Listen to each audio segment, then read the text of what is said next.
Gotta get the coffee ready, guy.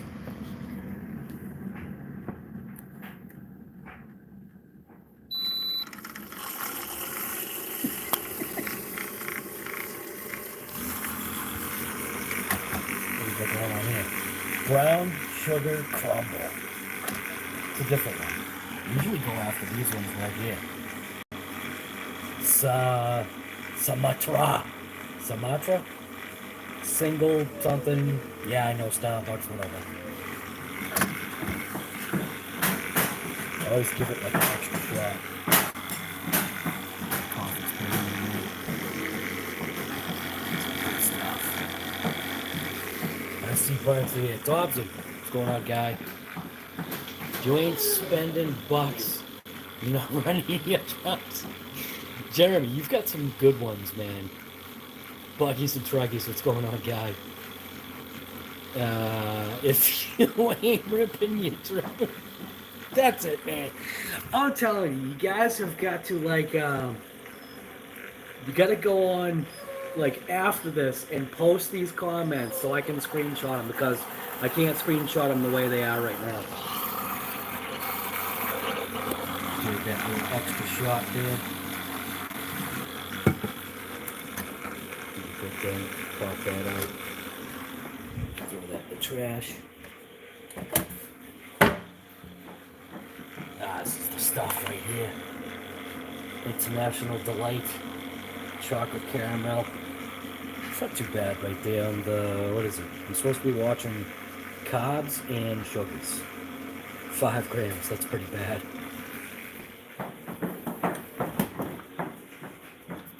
It's really nothing in there.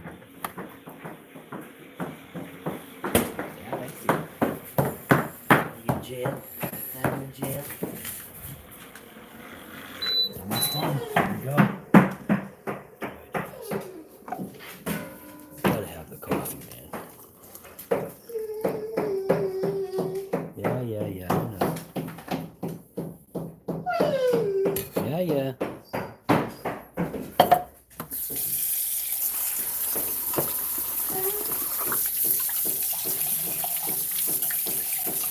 Cooking coffee with SKYRC.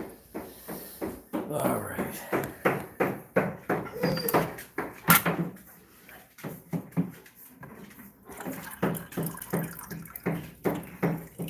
Perfect.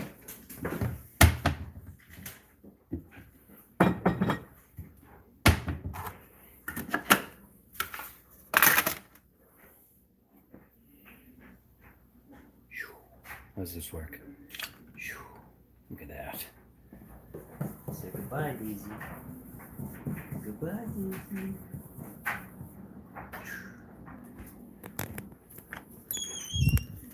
All right. Gonna head downstairs here. If I can see, I can't see nothing. You could see better than I can. Go to the disaster here. Got my Burton boards out. All right. I should take these headphones off. So, today on RC Guy Garage, this is a shop talk and wrench. Haven't done one of these in a while. And I've got the camera on the wrong side. You see how I'm looking over here? Because usually the camera's over here, but now it's over here. I got to flip this. Flipped it. Ready? Ready? Gets all messed up. All right, so I actually do have some parts. I don't need these on now. These headphones are awesome. My daughter gave me these for a birthday present. I think it was, well, I actually could have been Father's Day, but I have a feeling it was like a birthday present. But what I was going to say was I have packages here. I have several packages, and I think the point is what I'm gonna say is before I open up these packages, right? I'm gonna do like a little mini poll. Where's my iPad? Ugh. My iPad's upstairs. So I've got to leave once again to go ahead and get my iPad. So you can You could stare at the coffee. You could stare at the coffee bubbles popping. Stare at the coffee bubbles popping.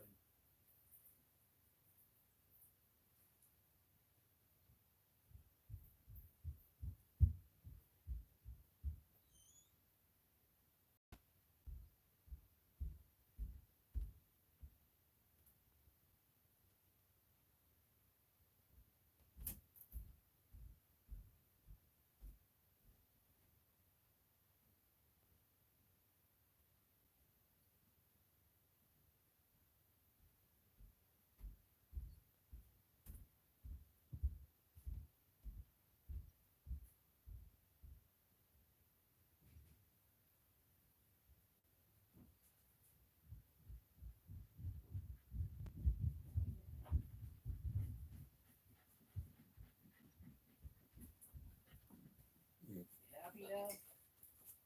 Now you get to be down here. You just don't wipe me out here. All right, got the iPad. Just gonna set this bad boy up.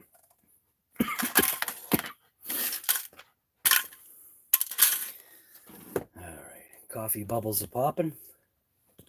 Whoop. All right, so it doesn't recognize my thumb anymore. It's weird. There we go. So, how do I get out of here? How do I get out of iMessage? All right. Let's see. Find YouTube. It's right there. It takes me a while to find this stuff. Oh, there we go. Is that it? Yeah, that's the one. Don't forget to watch some ads, man. Snow and Jones, that's actually a good company. That's one of the companies that I work with for parts. All right, so anyways, who do we got here? So we've got 30 people in chat already. You guys are nuts. Buggies and Truggies, what's going on, guy? Jeremy Stewart. We've got Robert Gibson. We've got Thompson RC. Joe Girding, Ping Stang, Brandon, Mere Depth, Chainsaw, what's going on, guy? Vince Vargas, what's going on, man? John Wick, what's going on there, Mr. Wick? Curtis Baker, yeah, doing coffee. Dude, I drink way too much coffee now. Well, not now. I've always drank way too much coffee. Lorne, what's going on, guy? Kurtz RC, what's going on, man? Who Rock, what's going on, man? It's been a while. 6 billion one, what's going on? What, you don't like coffee? It's not for everybody. Slash Raptor, what's going on, man? What, sleep, right? Flying Dutchman, what's going on, man? Kurtz RC, what's happening? Up on 54, guy. What is that saying? You got a 54 Chevy that's always up on 2? Is that what you're saying? I kind of like that right there. Either that you were born in 1954 and you're always up on 2 wheels, or you have a 1954 Chevy and you race. Riff Raff, what's going on, guy? Wait a minute. Crazy Ivan, what's going on, man? Let's see. Sam and Sarah, what's going on, guy? Savvy 707, what's going on, man? All right, looks like I caught up. All right, so what I was going to say is that I've got I've got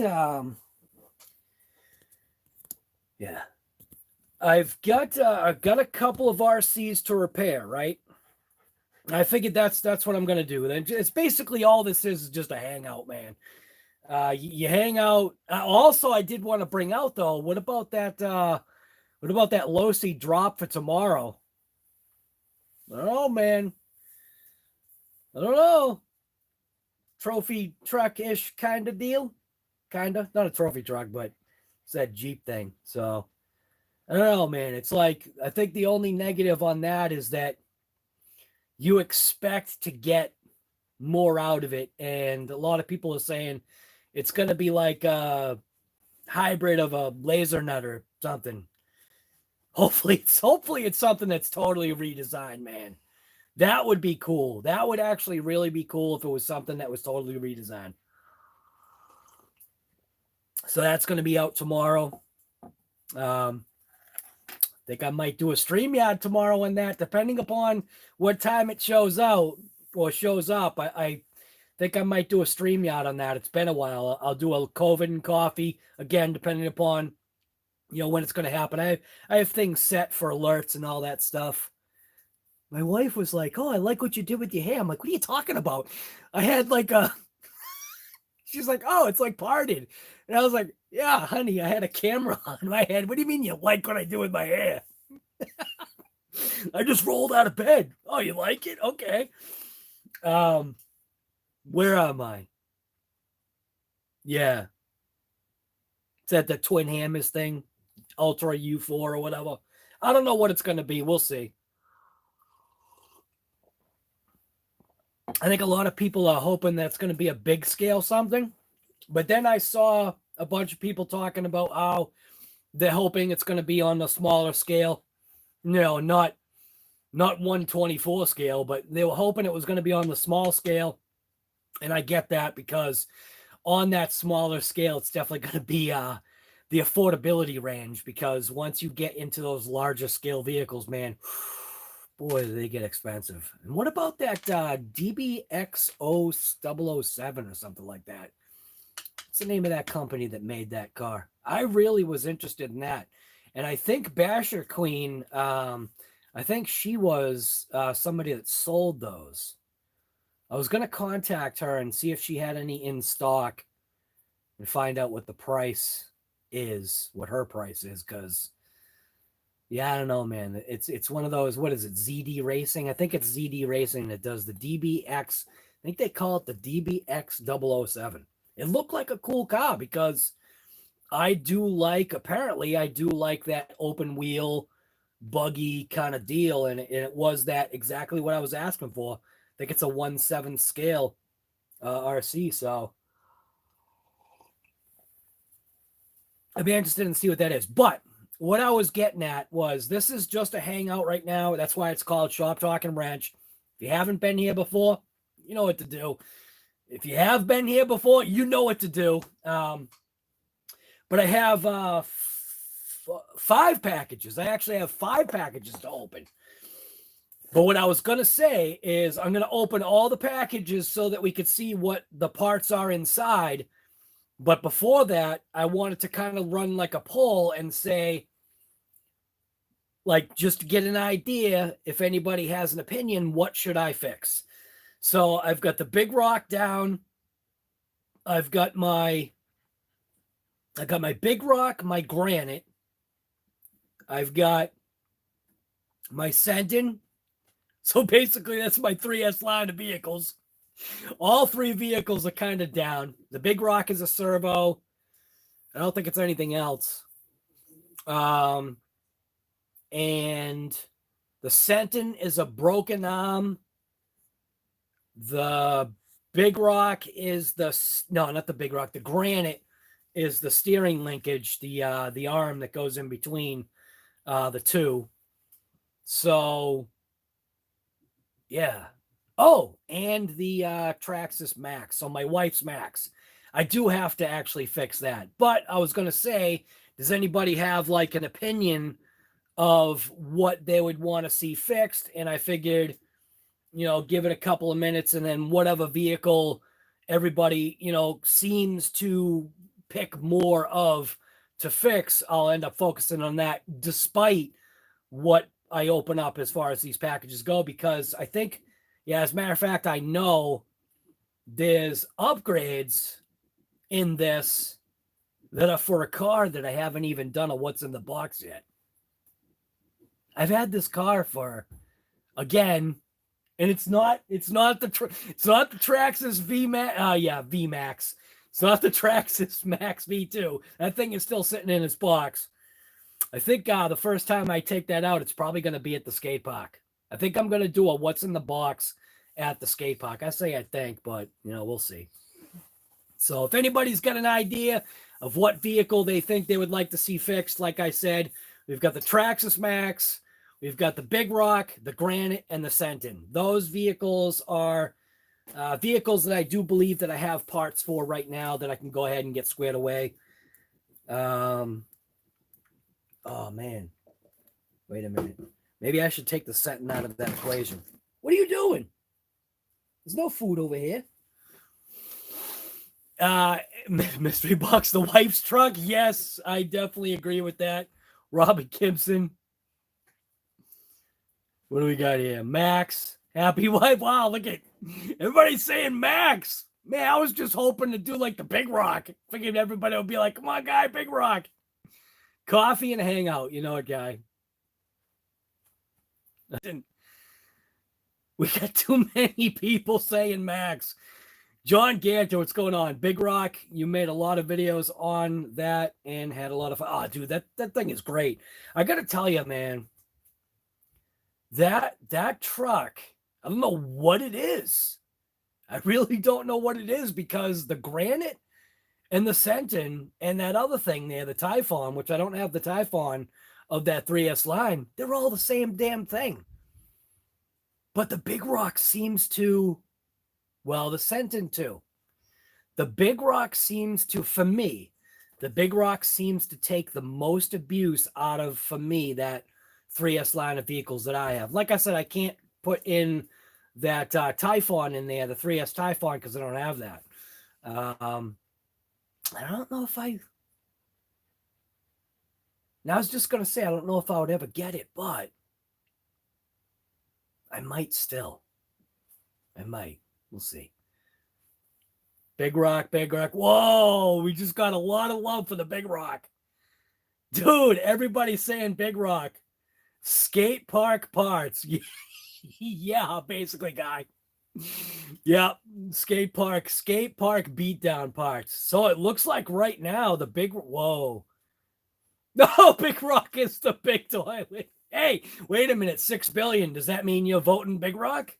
Because you put Big Rock twice or close to it. Wow, look at everybody's going after the Big Rock. Can a Big Rock handle a skate park? 10 to 15 foot jumps.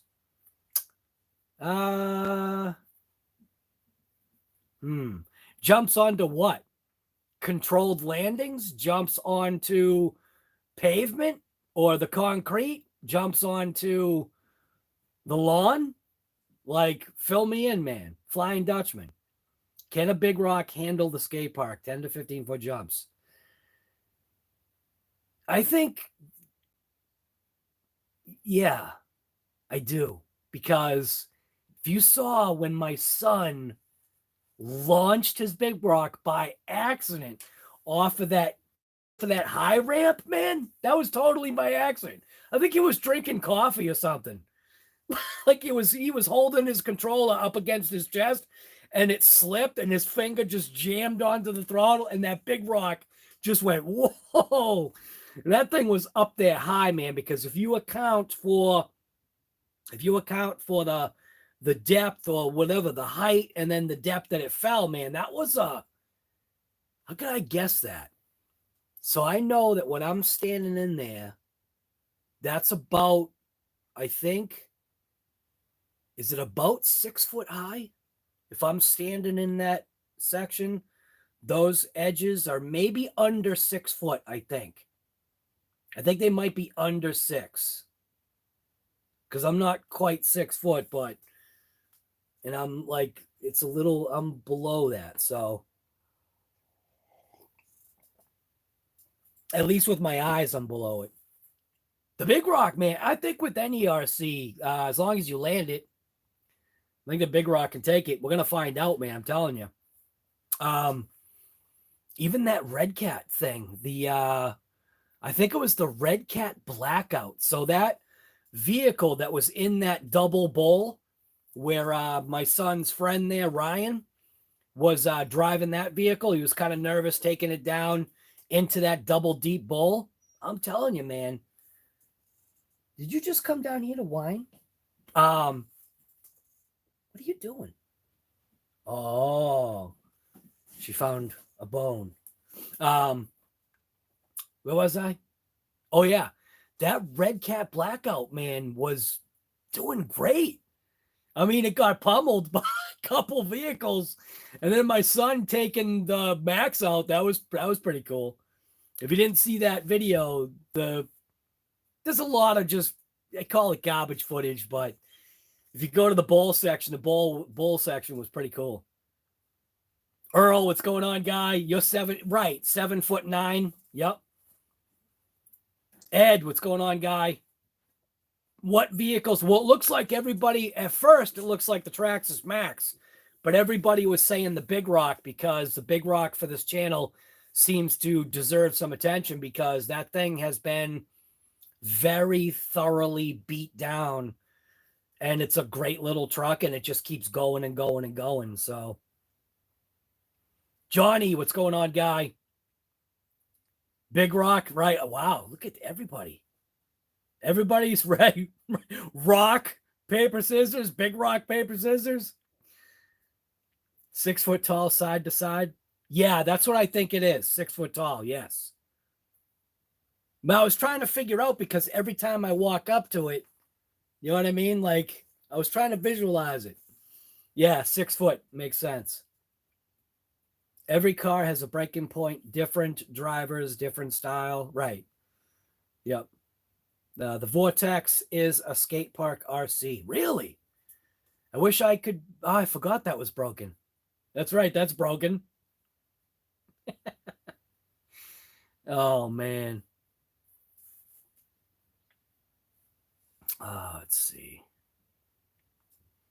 CK Hobby Shop. What's going on, guy? Now, CK Hobby Shop. Are you an actual hobby shop? And it's CK. What the heck does that stand for?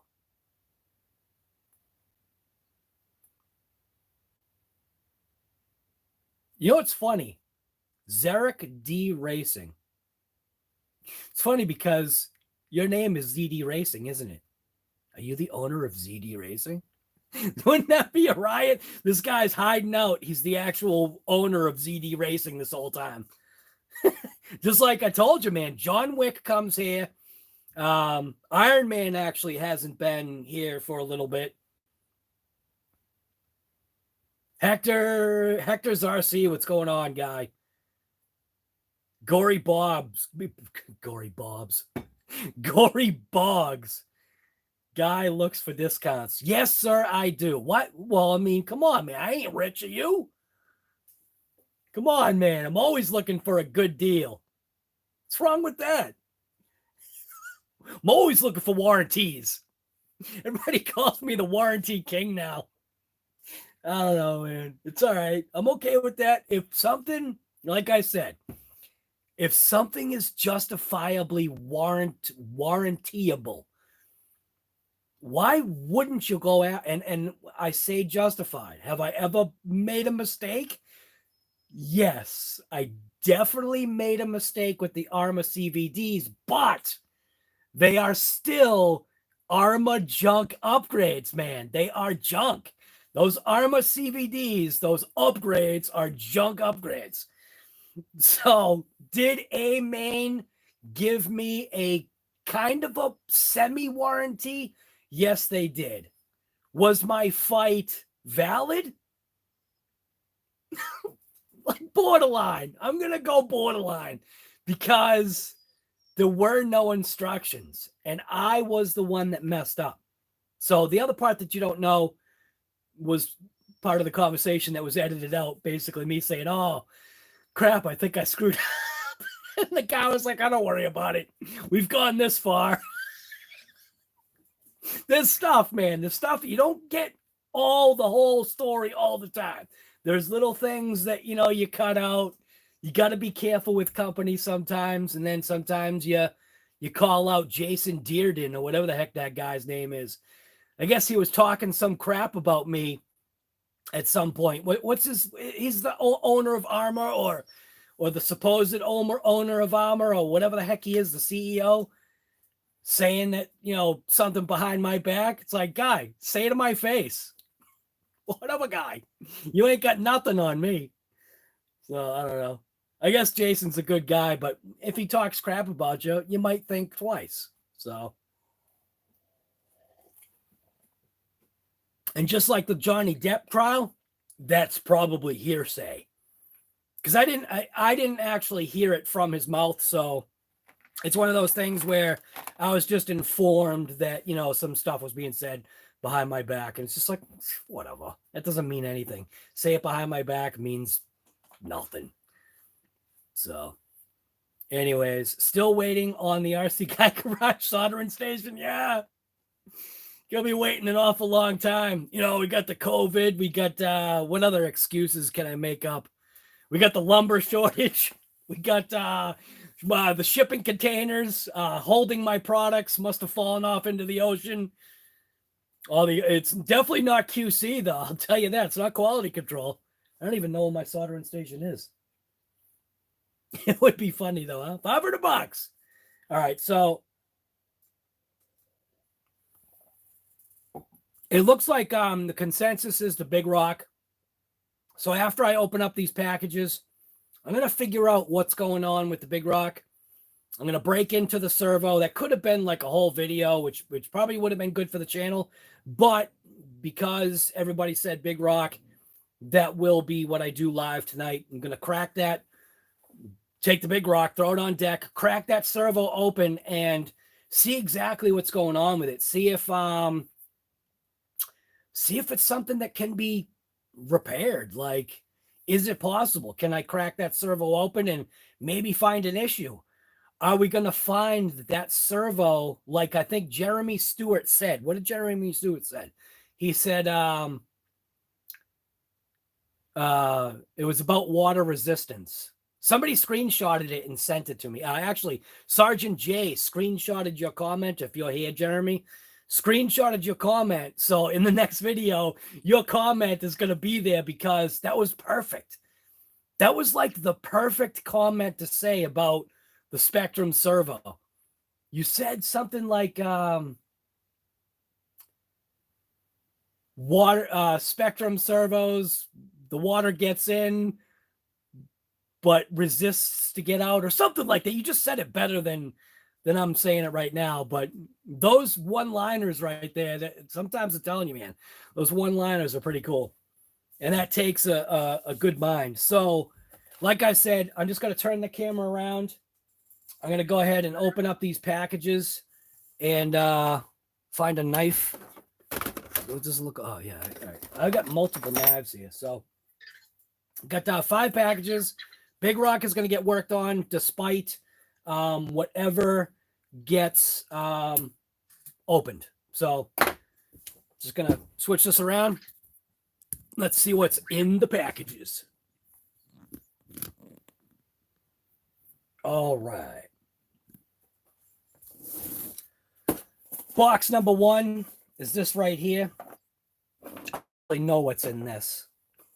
So this isn't any big deal. This would have been for the Granite. This is one that I actually know.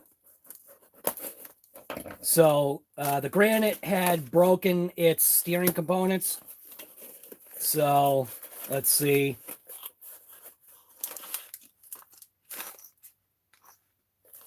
Spare parts. Oh, wait a minute. Wait a minute, what the heck is this? What the? Wait a minute, am I wrong? Oh, wait a minute, maybe I didn't know what was in that box.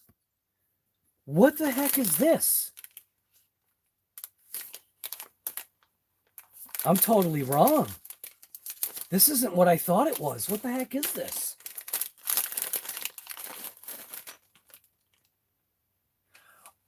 Oh, what? Oh, I know what this is now. This is for that little RC. Holy smokes. I wonder if I even have...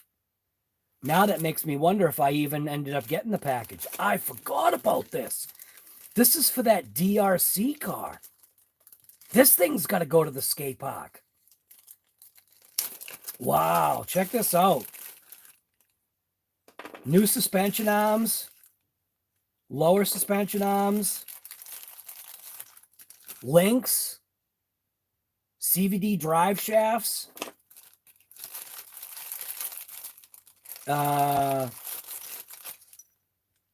one C-hub and one knuckle. It's kind of weird. Couple pins. All right, I know what this was. Wow, I thought this was something different. I thought this was for the Granite. That's pretty crazy. All right. So they sent me a spare parts bag. So this was that company, the DRC 9200E. I think that's what the vehicle was. I don't think it was a 9205. I think it was the 9200. So this was that little brushed RC car. So they sent me spare parts for that. All right, never mind. I thought this was the Granite because it was such a small box. All right, we'll go after this box right here.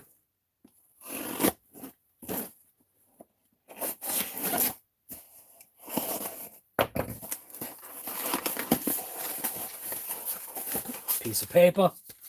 Oh, this is from Traxxas. Uh-oh. This is from my favorite company, Amen. See what we got here. Looks like we got some parts for the wife's truck.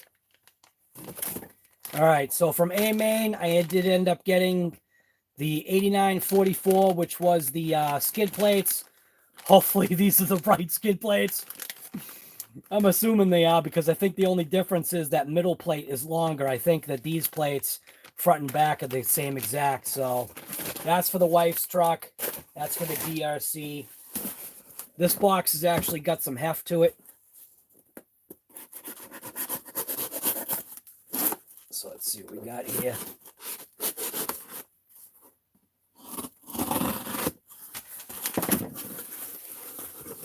All right, what do we got here? Mad Van stuff. So I've got some genuine Kyosho parts. This is for the Mad Van to get the Mad Van squared away. So this is for the front suspension or rear suspension, I forget. For one of the suspensions. Suspension arm set. I got two of those because it seems like my Mad Van was having some issues. So I got, oh, this has got a whole bunch of goodies in there. All right. This is the good box. So I ended up getting one set of hot racing shocks and one set of yaw racing shocks. And the reason why is, boy, there's a difference in size.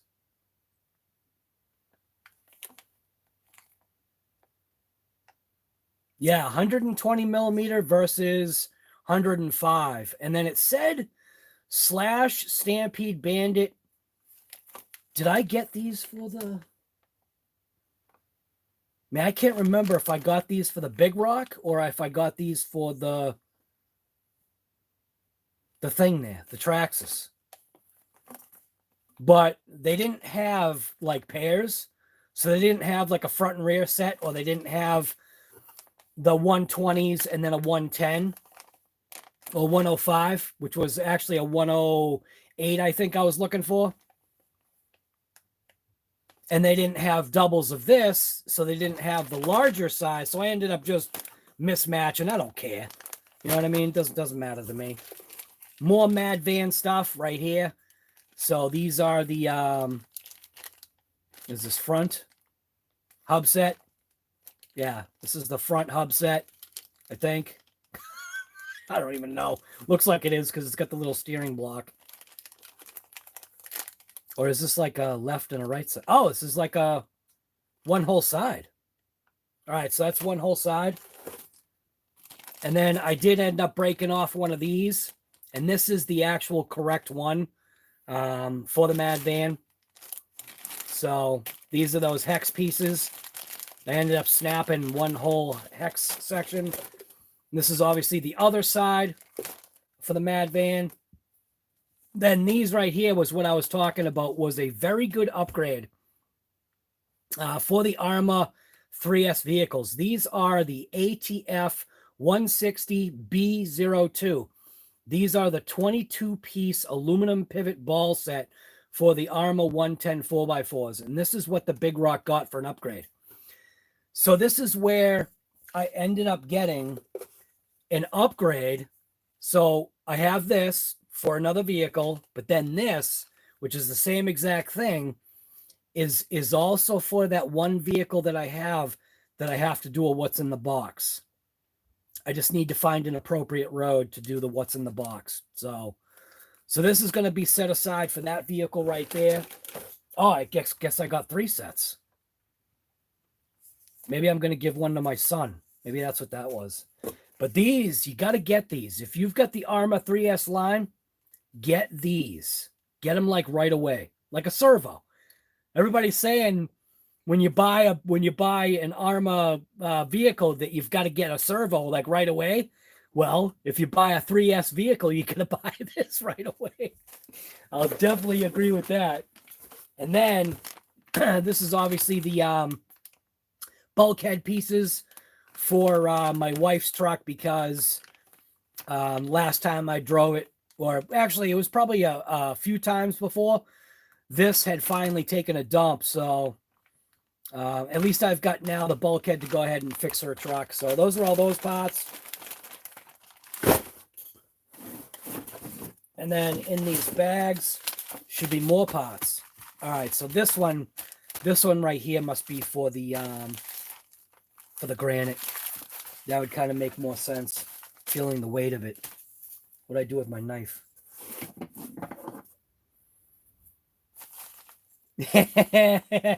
Yes, I have a vendetta. I've had a vendetta. I have a vendetta for Horizon. All right, so what do we got here? So in this bag, ta-da, discount RC parts. I know it says Arrma Typhon, but it's the same exact thing.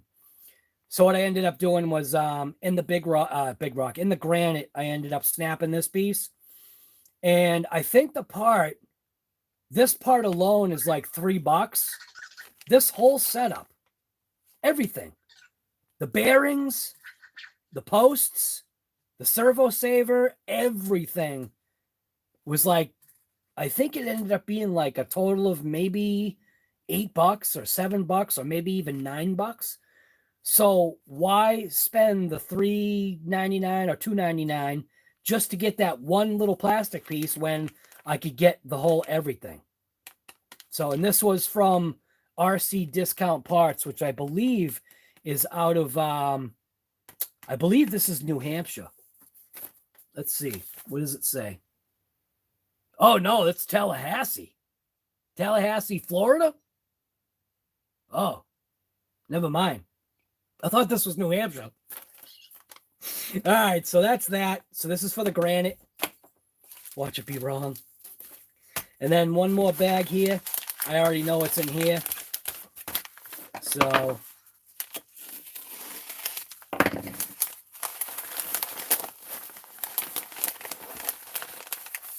this is some good stuff right here. There we go. So this is the Hot Racing ATF 125L01, which is excuse me. This is for the long, which I'm assuming that's what the L is for. Oh, actually LWB right there. So long wheelbase chassis. So one of these is for that vehicle that, you know, I had said that I need to do a what's in the box for. And then the other one was going to be for my Big Rock. So what you don't know is I do have a brand new in the box Big Rock that I think I'm going to go ahead and throw this shaft in there. So this for my son, and then this as a set for my Big Rock, my brand new Big Rock, because there was that comment, right? And it's that whole, It's not being negative, okay? It's what's called being real. So the Arrma 3S line of vehicles is, in a sense, I guess like a step up when you're in the brushless category. It's that step up into hobby grade RC. But like I've always said, if you go back through my videos, when you buy these Arrma vehicles, the 3S line, it's at what cost? And the reason why I say that is because there are other manufacturers out there that make vehicles that are slightly more expensive. Parts support is seemingly better. Seemingly. And the parts are kind of like less money. So when I say at what cost, there are things about the 3S line of vehicles that need to be fixed right away. Like, I mean, 3 packs. We're not just talking about the motors, which the motors aren't up there anymore. We're not just talking about those nice SPEKTRUM 3200 kV motors or 3250 or whatever. I think it's the 3200 kV motors. We're not just talking about those failing, the bearings. I've got bearings. Yeah. There's just like little things that at what cost. It definitely gives you smiles for miles. And as long as you can get your parts relatively cheap, you could keep that RC going, but at what cost? When you add everything up in the end, where are you? Like, where are you in that itemized list of what you've put into that RC to keep it going versus maybe another manufacturer who the name begins with a T that a lot of people don't like? That, you know, where are you? Where are you in that like accounting list? Like, what's your accountant telling you? Is your accountant freaking out saying, boy, you're putting an awful lot of parts into those Arrma 3S vehicles? And you go, yeah, but those TRC vehicles, those ones that begin with the big T there, you know, the banner that I used to have up on the wall that's not up there anymore. I put that up and take it down. It all depends upon how I feel about that company, Traxxas. Where are you? Do you know what I mean? Like, at what point do you catch up to that, like, price level? Now, I gotta say, there's definitely some oddities with that Traxxas / VXL that I've got, right? So, Earl Moorhead actually sent me the care package. Is right up there. He sent me a care package. I think he felt sorry for me. But he sent me a little care package that had, like, you know, because Earl, you know, he'll get a new RC and then literally he Proline shocks everything. You know what I mean? So he puts money into it. He knows the places that are weak and he puts the money into those areas. I mean, come on. He's got Proline. Who does that? He's got Proline shocks on a Big Rock. Like, I mean, his Proline shocks cost more than his whole Big Rock. So, you know what I mean? It seems kind of off, but his Big Rock is hella plush. So would I ever put Proline shocks on a Big Rock? No, come on, guy. I'll do yaw racing and hot racing because I really wish I could have gone with all 4 of these. I'm just honestly, I can't remember. Did I buy these for the Big Rock and I buy it for the Slash? I have a feeling I bought these for the Big Rock, and I think what my thought was, I'm really trying to go over this in my head. I think I bought them for the Big Rock because I knew the Big Rock kind of like needed it. Oh, somebody says something. Earl has Proline shocks on his Rustler. Earl has Proline shocks on his BMW, okay? All of his Beamers run Proline. Well, the automotive industry version of a Proline shock. Get it? You get it?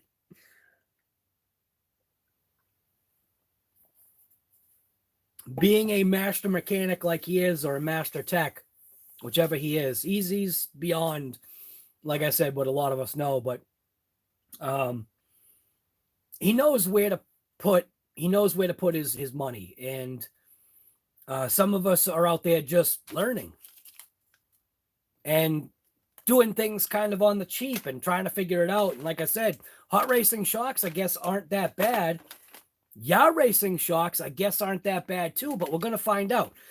Could these be a better upgrade for the Big Rock? I want to say yes. I do believe, if I remember correctly, that I did buy these for my Big Rock, I think. And I think in my mind what I was going to try to do, and this is probably wrong, is take the shocks that are on my Big Rock and either fix my Sentin or fix the other thing there, the Traxxas Slash with Arrma shocks.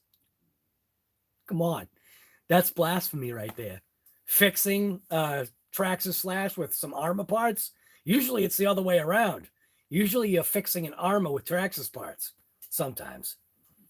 Yeah, but I don't know. I just figured I'd give it a shot. Oh, also, if you get these drive shafts, the hot racing drive shafts, you don't have to, but if you've got that center support bearing, you're going to want to go ahead and get this right here, which is the ATF 125C11. I was reading that backwards, hitting the focus thing. I did that pretty good, huh? Automatic transmission fluid 125C11. This is the bearing that basically, it has like a plastic insert or a nylon insert or something in there that rides on that shaft of the of the hot racing thing here, which is automatic transmission fluid 125L01, which I know there's a short wheelbase one, and there's this one. So, but I got two of these, and some of these things, I'm gonna obviously recommend to my son. Like, obviously, I got these for him, and what's cool is that as my kid is breaking stuff, he's ordering stuff. Like, he's doing it better than I am.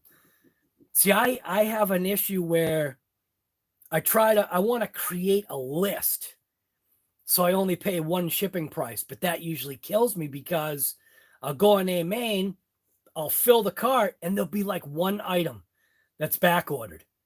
And then if you wait, because you're hoping like, okay, I'll check it in like a couple of days, you check in a couple of days and that back ordered item comes in stock, you go to hit the checkout, and one of your other things that was sitting in the cart is now back ordered. So it's a tough game trying to figure out, like, because again, like somebody said, RC guy likes discounts. I definitely do. I like to try to manage my money the best that I can. That way I can put more into it instead of paying like $40 on same day shipping for a $3 pot.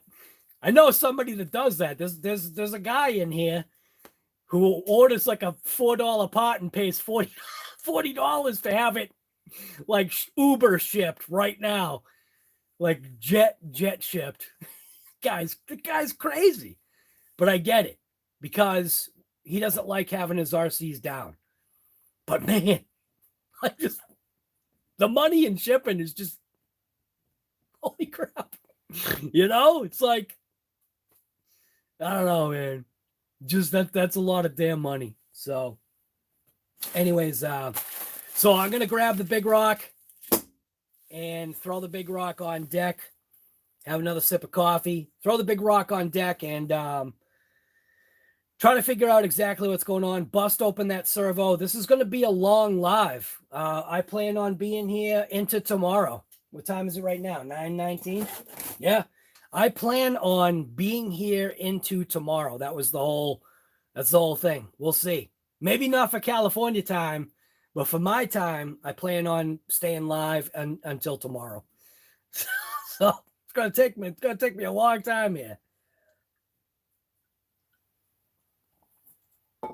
We're also going to get a look at the Big Rock. Again, that vehicle, like I've said, that vehicle is a vehicle that is very heavily abused. And for that servo to finally go out, I am totally 100% okay with that, because that whole vehicle has lived a very tough life. And for that to be realistically the first thing that has gone really bad with that RC car, I think I did replace a diff though in the back, but that ain't nothing, man. But for the servo to last that long, and then for an Arrma $800 fire team, upgraded servo, metal gear, sealed, or water spit resistance, whatever that it is, for that servo to go out that fast, no, that's not cool. Should I go after a warranty for that? Yeah, that's debatable, because, man, where somebody screenshot it and send it to the Facebook page, the RC Guy Garage Facebook page. Where in the manual does it talk about endpoint adjustment in the fire team manual? Where does it talk about that? I didn't look at the manual, so I don't know. I looked online and I didn't see anything online in the manual. So what I do is I keep all my manuals like in one place, and I didn't feel like digging out the manual because the stack is too big. So I was like, well, I can just very easily just click on Google and just say, hey, show me the manual for the Arrma fire team. And then literally just click a link and opens up the PDF version of the manual, scroll down, and found nothing. So then I'm like, for that SLT3 radio, and somebody also said that Razor RC did a video on the SLT binding. So I'm assuming he did the calibration and everything too, is my guess. But somebody said that he did a very good video. I don't know who it was. I'll have to check that video out. That's not the route that I went. I found a PDF online that told me or showed me how to go ahead and bind that, or not bind, showed me how to get to that endpoints thing. And I did try to do, like, I like to try to do little things on my own. And that's sometimes before reading. So usually, that when you go to program like one of those radios, it's usually some kind of combination of the steering wheel and the trigger. So when I had done it, I had actually gone in and I got the radio was in programming mode, but I just didn't know it. The light was flashing. When I let go of things, the car made a noise. And I was like, oh, and the light was off. And I was like, all right, so I must be in the programming mode because the light's not solid, but it's still connected and I could steer it. And this is what I did before I pressed record. What I wanted to do was make sure that I at least knew, like, kind of what I was doing. And when I turned the wheel and I tried to figure out, like, okay, how do I adjust it? And then press the AB button, what was messing me up after I read the instructions was every single time after I tried it, after I read the instructions, it didn't feel like anything was working. And the reason why was because the third channel was connected.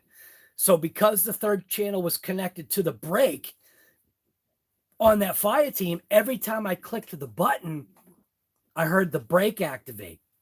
So every time the brake activated, I was just like, oh, something screwed up. So I can't tell you how many times I went through and I read that stupid PDF and I'm like, it's in programming mode. Why isn't this working? Until the one time when I held the button down and I saw the servo move.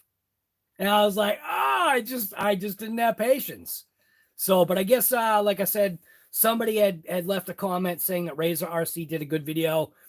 He does good videos anyway. So any video that, I've done or whatever, he's probably already done, and it's probably way better. The guy I've seen some of his videos. He's got a good way of talking. I don't have, I have my way of talking. It's all jumble. So don't you whine at her because she has the ball. You wanted the ball. All right. So anyways, that's enough of this talk here. I'm gonna go ahead and grab the big rock, and we're gonna throw it on deck here and get this thing squared away. So like I said, one set for my son. This is for the one vehicle that I haven't opened yet. And then this with the other drive shaft, where'd it go? Well, wherever the other drive shaft is. Did I already lose it? How did I already lose the drive shaft? Are you kidding me? Wait a minute. How did I lose the drive shaft? Oh, there it is. So that goes there. That goes there. And then this is for the Granite, and this was for the DRC. So I do have to fix this DRC because I do want to take this thing to a skate park. Like I said, I wasn't joking. I'm taking this thing to a skate park just to see what actually happens to this thing. So, oh, that was a good one. Tipping fluids over now. Nice. Good going, guy.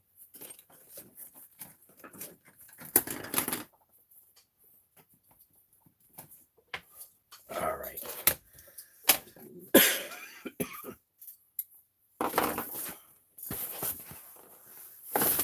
Okay. Got to make some space for the big rock here.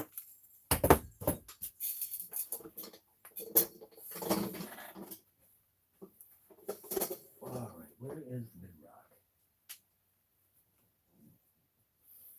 Where actually is the big rock? Big rock is going to be here. There it is. It's on the floor. All right. So I do want to see if I can find the remote for that thing. So hopefully it's still not in the Jaguar. Hopefully it's actually in this bag. No, it's not. Ah, big rock. All right. So what I wanted to do is I obviously wanted to show you that the big rock still has an issue. Watch it be fine now. So got a 3S pack right here. Go ahead and just plug this in. Make sure we got full power or somewhere around there. 77, that's close enough. So the servo, in my opinion, has dumped out. That's the consensus. So I'm gonna go ahead and throw a couple batteries in here. Just gotta find a remote.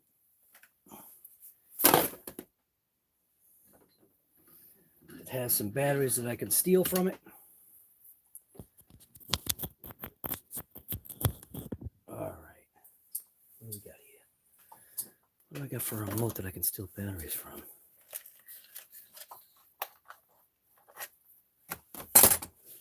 Guess I could steal it from this. Come on. Boy, this thing never wants to let go of its batteries.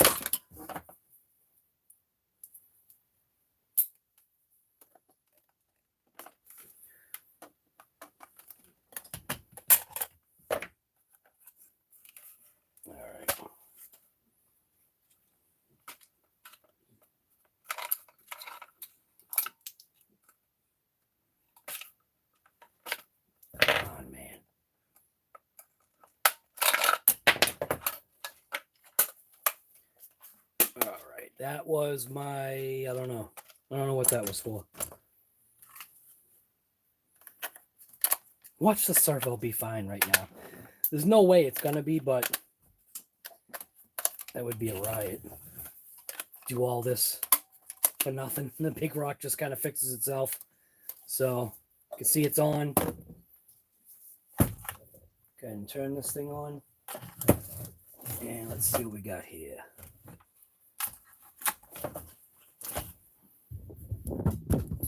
All right.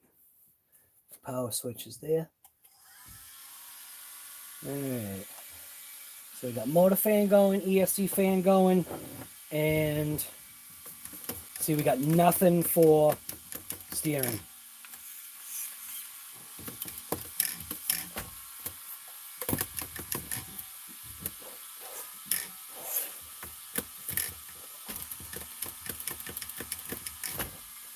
And we do have drive.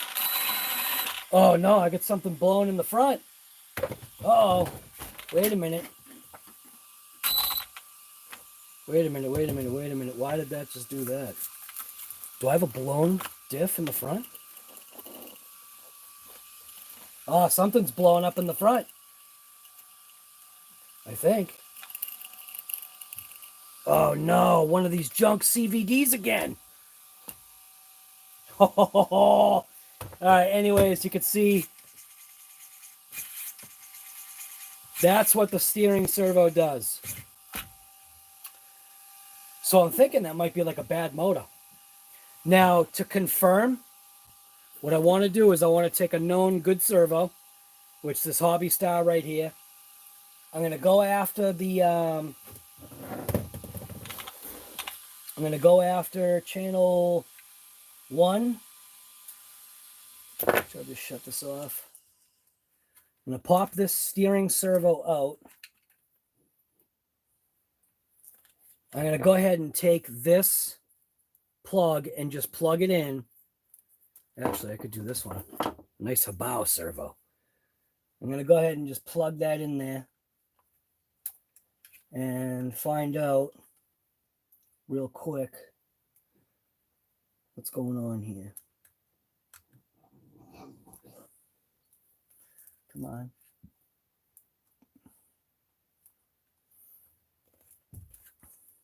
All right, I think I'm in there.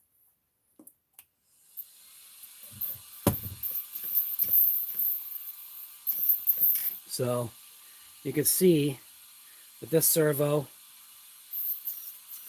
is working mint. So there is the possibility this servo could still be alive. And the reason why I say that, I'm going to pop it out right now. So I'm going to go ahead and I'm going to remove the screw from there, which is right, this hole right here. I'm going to go after the screw that's right there. Pop that out.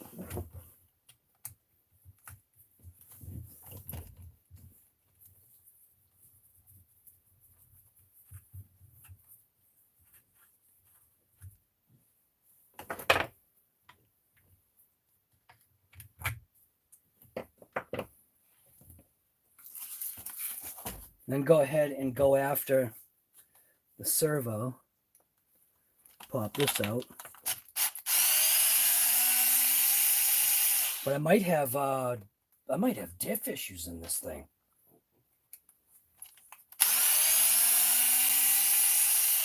Yes, Earl's builds are definitely mint. Don't forget, Earl's got that 15K giveaway. I think he's getting close. $7,000 worth of RC. $7,000. Guy's an animal. All right. So can I just rip this out, or do I have to pull out the whole thing as a block? Let's see. Have a feeling that I'm going to have to pull that out, aren't I?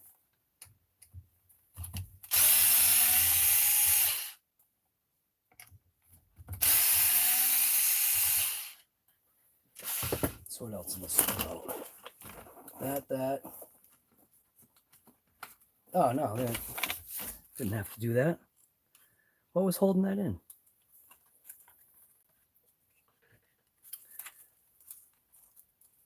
All right, so there is a little wire thing. There's wire management stuff going on here. So I think I do need to pull that out. So that's 2 more screws. 1, 2. Because I guess that comes out as a module, I guess. Sounds like it just released. Yep. There we go. All right. So that's how I would have gotten to that. So then somehow that, how the heck? How is that in there? Pull out all these wires here.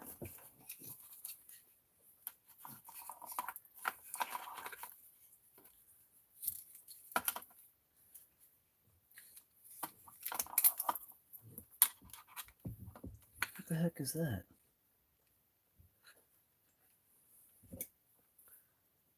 Does that move out of the way? Boy, that seems awful tight.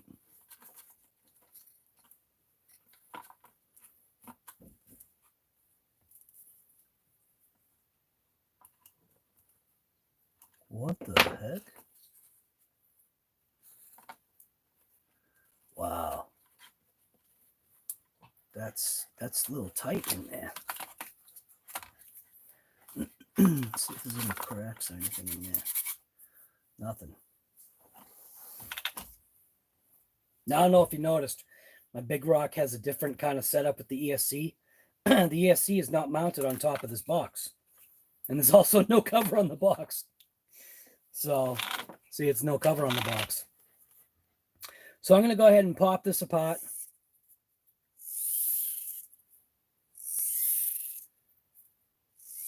Is this the same servo? Wait a minute. Is this the same damn servo? No, this is a 651. Okay. It's going to say. So is a 651 better? I almost think so. All right.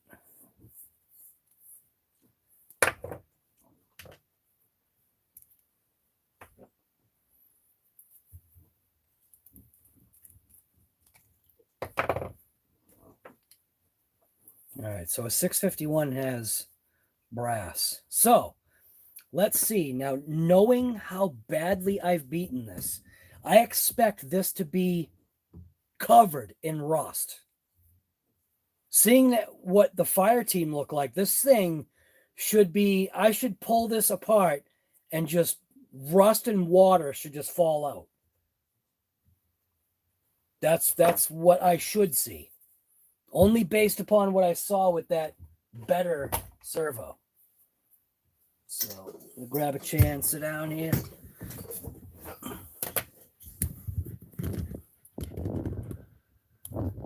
All right. Let's see what we got. I don't know what that is too. Grab a nice paper towel. I could use the soldering station if I knew where. Oh, there it is. I could use the RC Guy Garage soldering station as a platform here. A nice clean slate. $500. That's how much these bad boys are going for. The custom soldering station, guaranteed to empty your wallet for no good reason. Guaranteed. There he is. Iron Man is here. Thomas Downey Jr. What is going on, guy? Told you. Everybody doesn't believe me. That's Iron Man right there, man. Thomas Downey Jr. All right. So, like I said, I expect rust and water to just fall out of this. Because this is an inferior servo. This servo is not a servo that came out of a fire team, an $800 RC. This came out of a $320 RC, I think at the time. So that means when I pull this bottom case off, rust and water should just fly out of it. Oh, would you look at that? How is this thing that clean inside? How? And the fire team was loaded with rust. Come on, man. Are you serious? Okay. Let's look at the gears. The gears should be absolutely shredded and destroyed. Again, once I open up this case, rust and water should come flying out. Look at that. Nothing. Come on, man. It is a little gunky looking, but are you kidding me?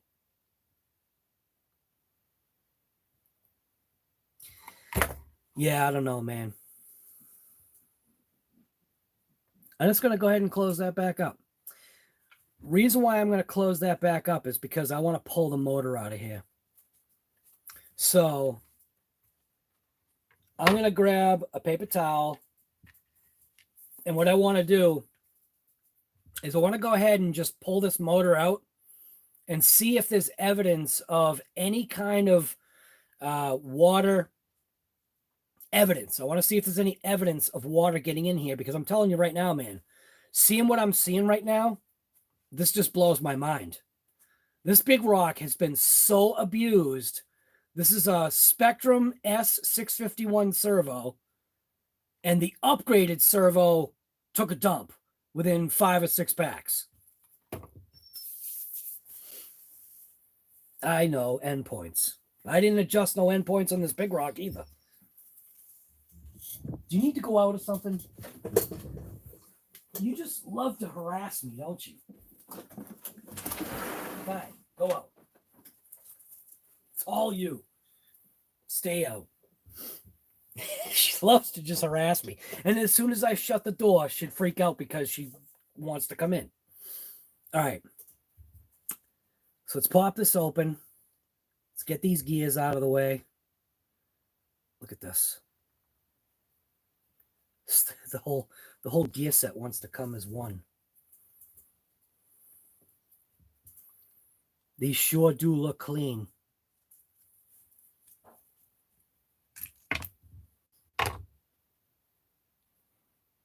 Are you kidding me? This actually looks great.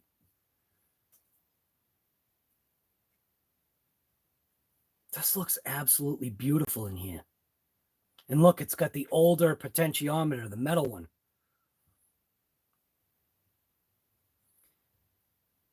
I just don't get it, man.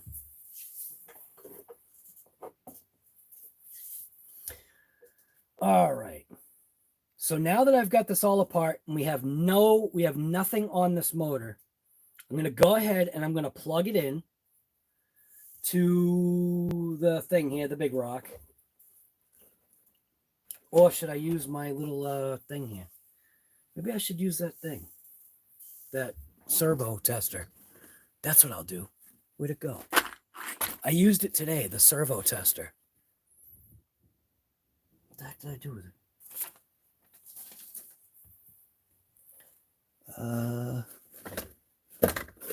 Yeah, awesome. I don't know where it is now. Sweet. All right. Get the battery. So I got the battery set up, so that means that thing can't be too far. There it is. So I got this thing, SPEKTRUM Smart, because it's all smart. This thing was a waste of money. Don't buy this. Just don't buy this. This was a waste of money. I hate wasting money. All right, so I got my concoction of wires here to be able to plug it in, because I can't even plug it in the normal way. So we'll keep that out of there. We'll plug it in, make sure I'm doing red to black. I'm red.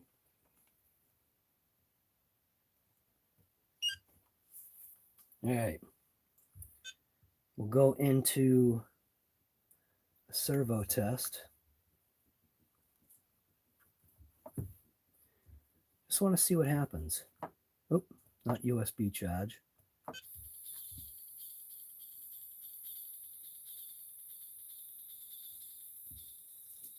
All right. So it's like it's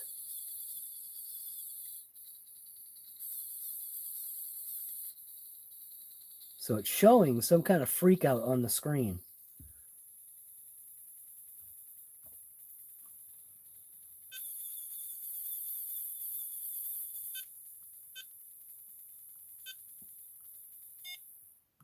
All right, let's try it again.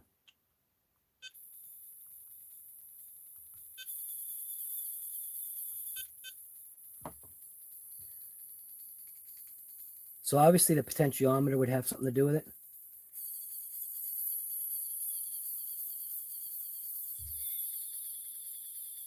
So all it really is, it's literally the fact that the motor itself has an issue. It's just the motor.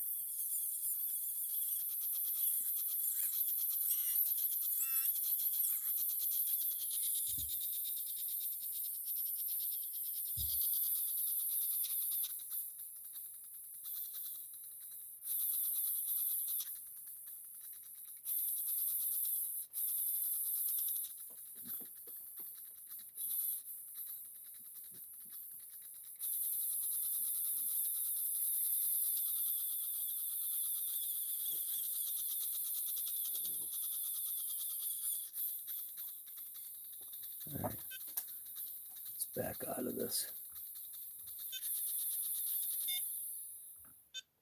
Go to this other thing.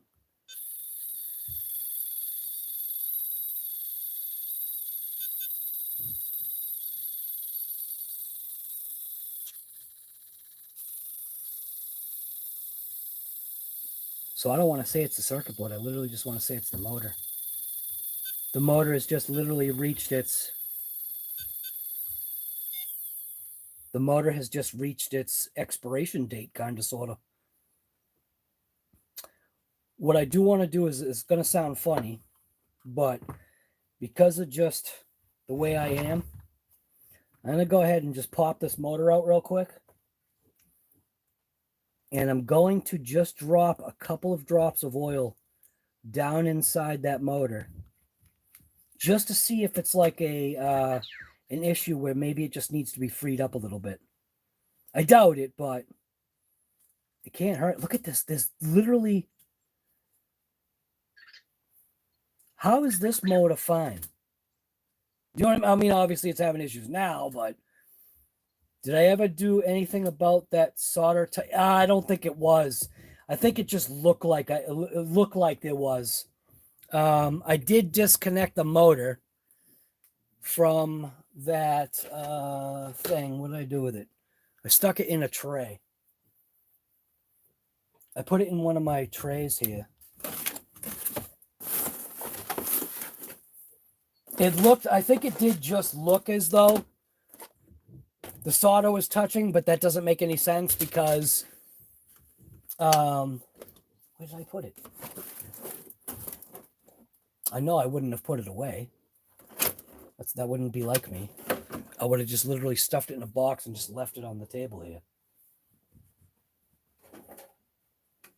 Dang it, where did I put it?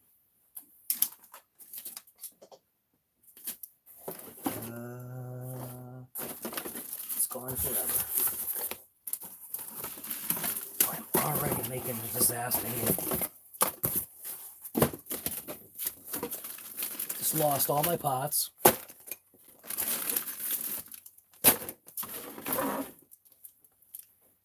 Alright, where'd it go? Where'd that little box go?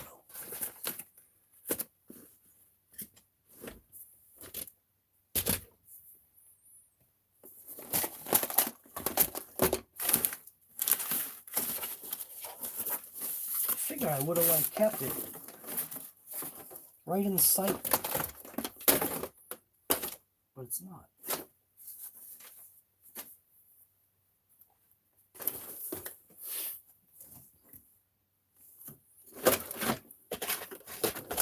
Ah, there it is. I did put it away. Wow. So obviously the motor is a bigger motor than what's in there, but I did put it has just a feeling that it's bound up inside. You know what I'm saying? Like, it just doesn't have a smooth feeling. This one has a nice smooth feeling to it. So I wonder if the brushes inside of here, the brushes have just failed, is my guess.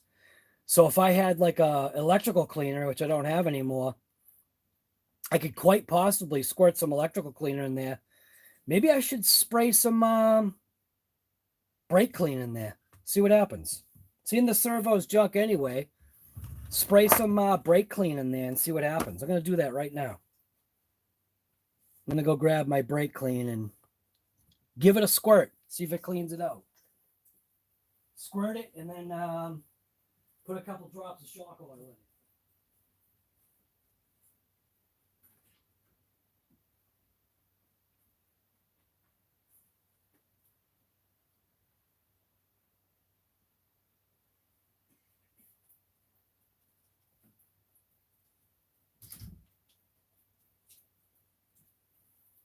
Could be just dirty contacts or whatever. So, and seeing that it's already junk, it doesn't function right.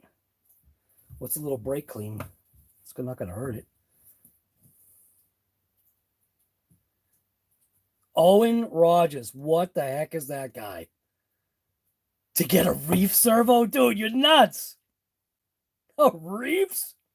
RCGuygarage can't afford no reefs. Holy smokes, dude.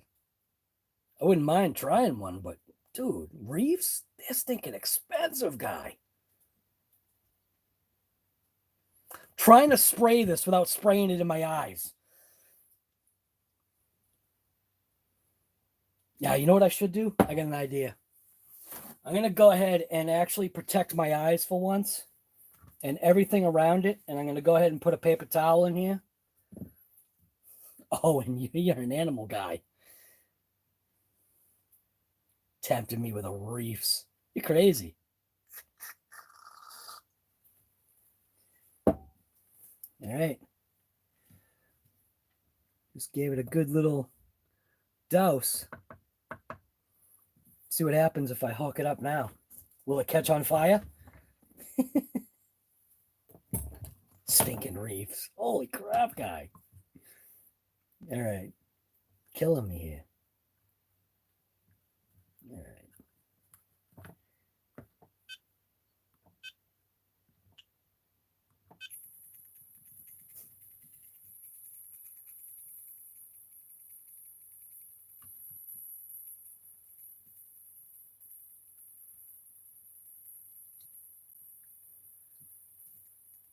Still working.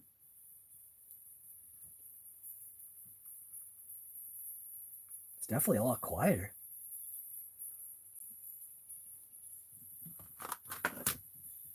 All right. Here we go. While it's running, give it a douse.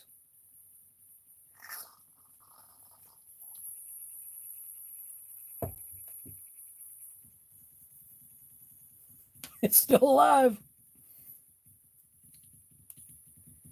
Put a reef servo in a big rock.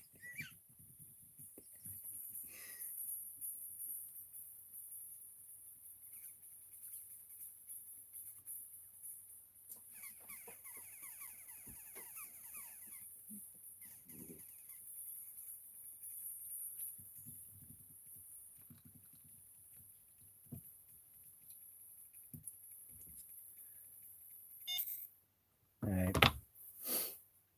I was hoping that would like clean it out. Doesn't seem like that's cleaning it out. Amazingly, it's functioning while I'm pumping brake clean into it.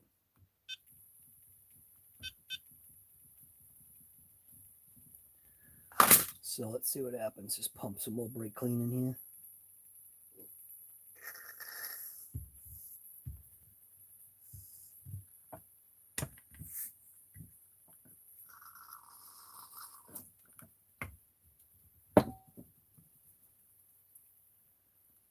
Actually, a piece of metal came out of it.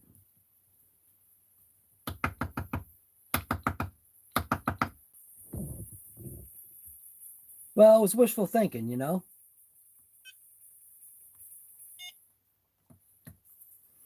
So pretty much, I guess this is parts. Gears, I think, are fine. Obviously, the motor is just not happy anymore. I'm not going to say it's the circuit board because I just don't know.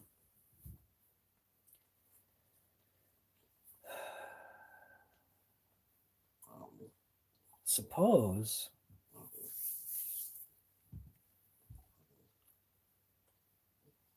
You know what I wonder? Got an idea. It sounds a little nutty, but I'm going to go ahead and hook up both servo. Oh, yeah, both servos. I'm going to hook up both motors at the same time. See what happens.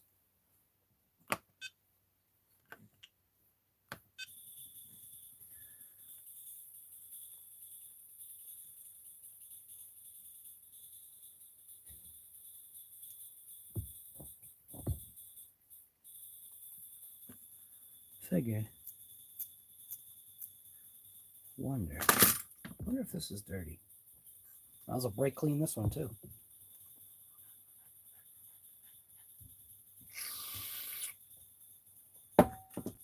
Get that soldering station nice and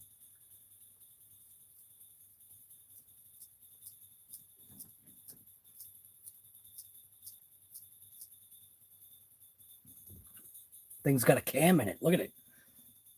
The servo's cammed. Look at that thing. Is that a lumpy idle or what? Keep the gears, toss the rest.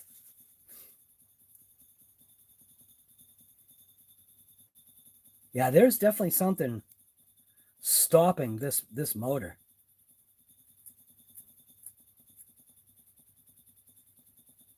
It just doesn't have that smooth operation.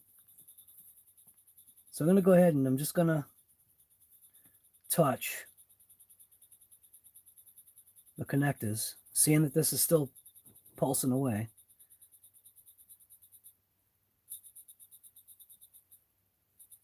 Huh.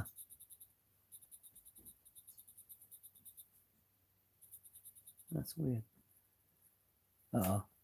Oh, did I kill it?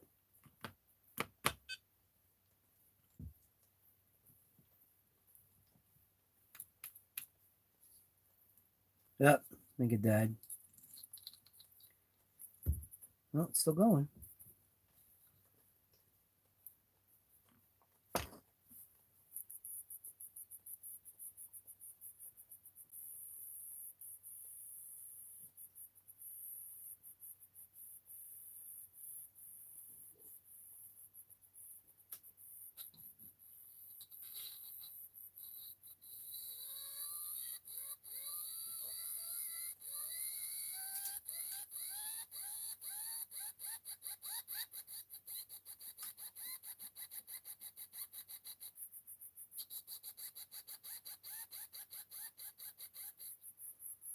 Wow.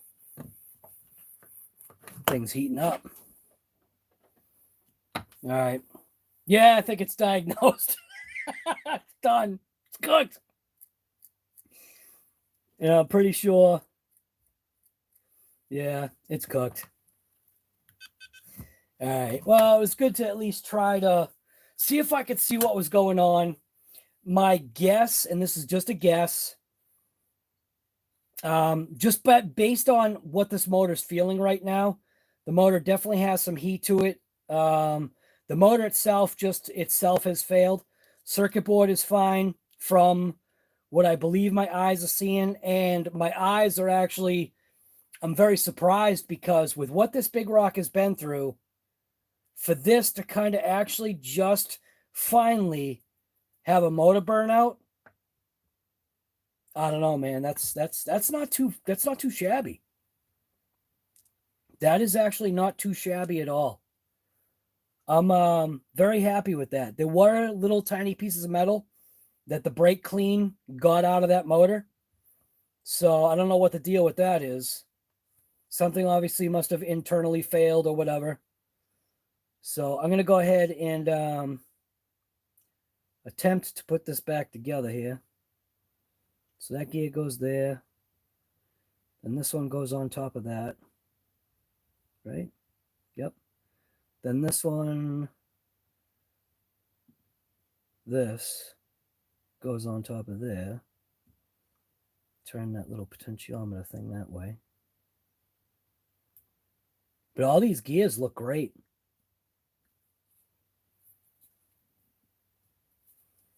And then that gear pops onto there after I slide this little bearing off.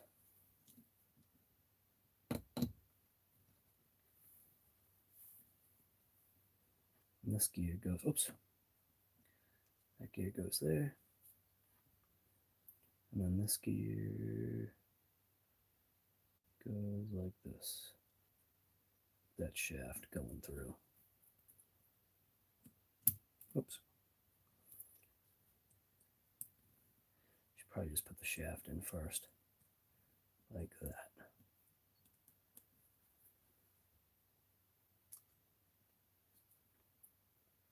Yeah, something like that, right? Something looks a little misaligned. It's because that pin needs to be in place. So this pin needs to be in its little hole right there. Then this can go on top of there.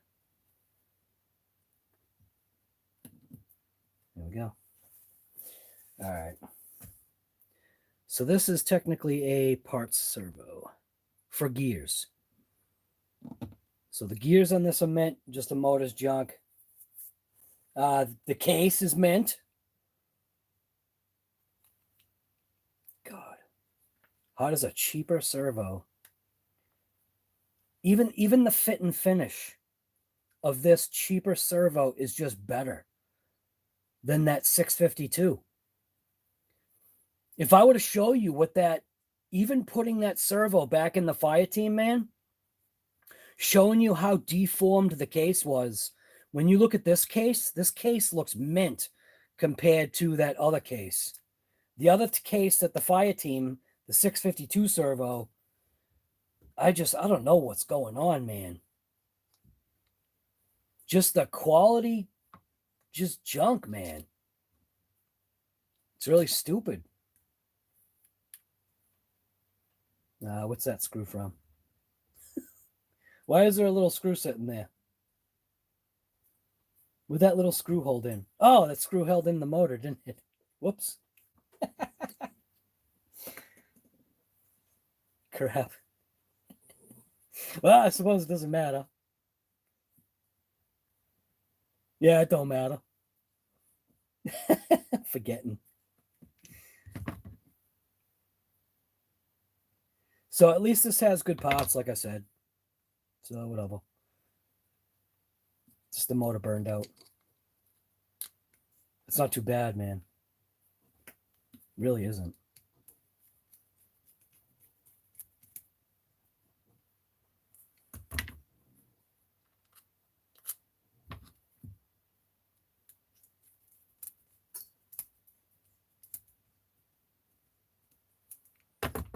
Setting endpoints can save servo life. Yeah, I'm sure it can, guy. That fire team was way out. But where does it say that in the book? You know what I mean? I think that's the tough part. Granted, I didn't read the book. I just looked on the online manual real quick. So what I'll do is I'll just write on this with my paint marker.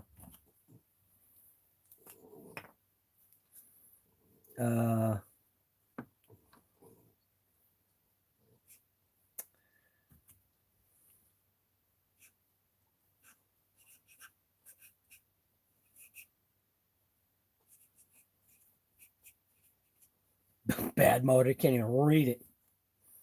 Good gears. How about if I do good gears? Good gears. God, it looks like a blurry mess. Yeah, this paint marker has seen definitely better days. All right. So I do have this 7.4 volt servo, which is a Hobao servo, which is definitely way overkill for this Big Rock, but the Big Rock, everybody said fix it. So we're going to dive into the Big Rock right now and see what's going on with the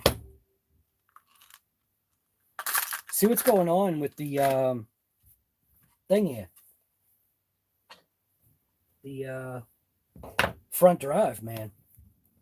Something's up.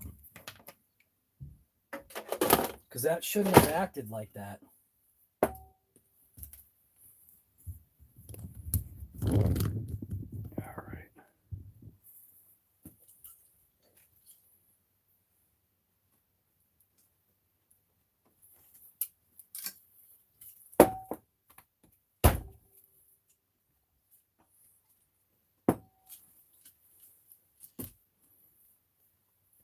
So that screw can go in with there.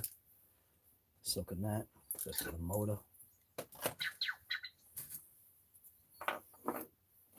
So something's up with the front drive here. I don't know if it's drive shaft. We might be throwing a drive shaft in this Big Rock. Gonna see real soon.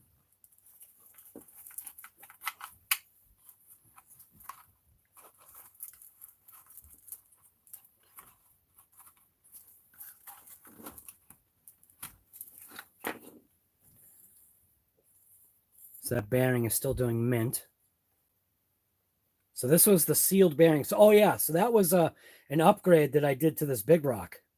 It's a foolish little upgrade when you think about it, but the Big Rocks came with a shielded bearing for the drive shaft, which kind of just didn't make any sense. So I bought a sealed bearing, and the sealed bearing is working mint. And I had taken electrical tape, and I'd wrapped a real thin thing of electrical tape right around this section right here, so that when the bearing rode down on it, the bearing was actually being used and not just spinning away on the shaft. So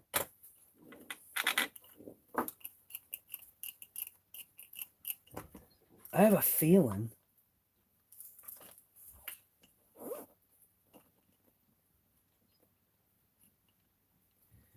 man, I don't know what's going on.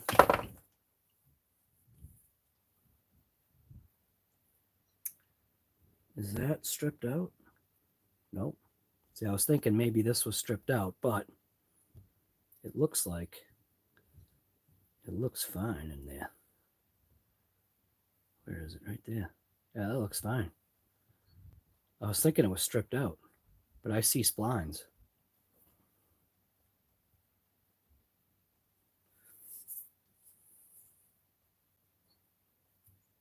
That side looks good too. Where is it? Right there. So that side still has good splines.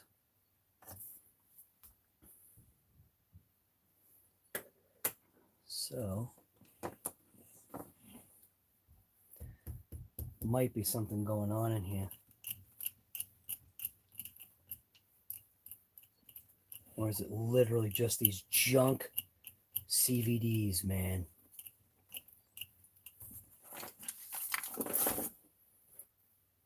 I'm going to attach this back just for a second. Just want to see what's going on here.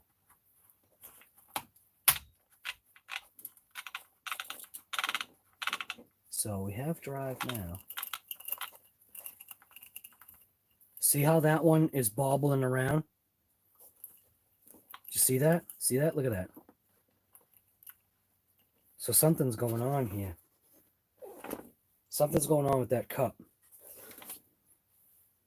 God, I've got no room on this massive bench, man.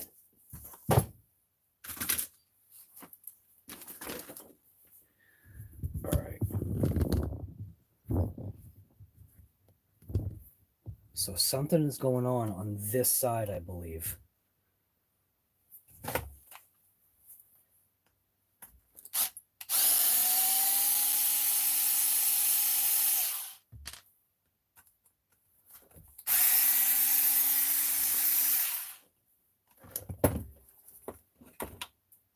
Yeah, I never replaced the ball ends for here. I just did the links.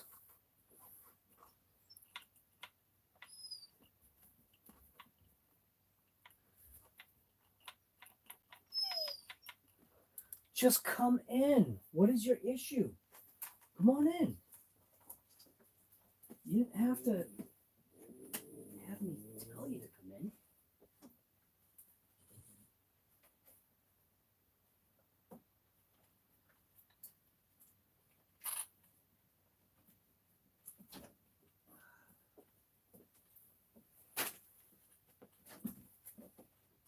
Such a baby sometimes.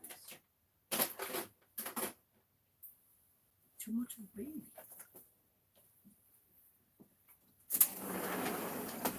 Alright.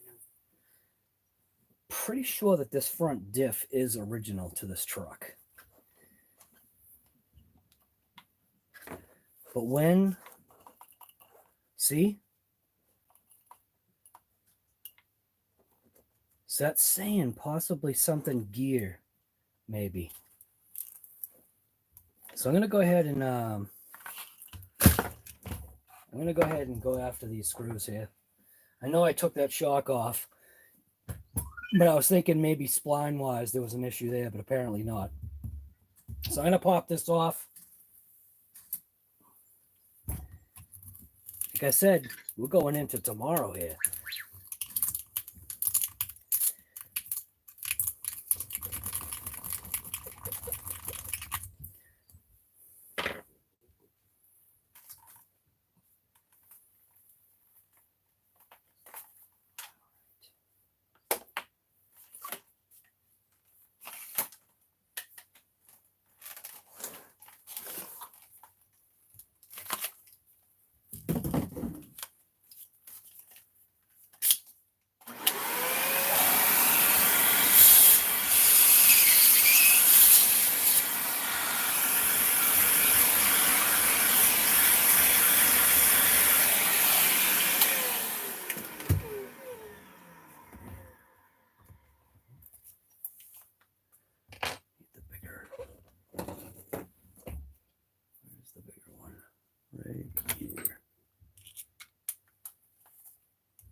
It's not that one. It's the smaller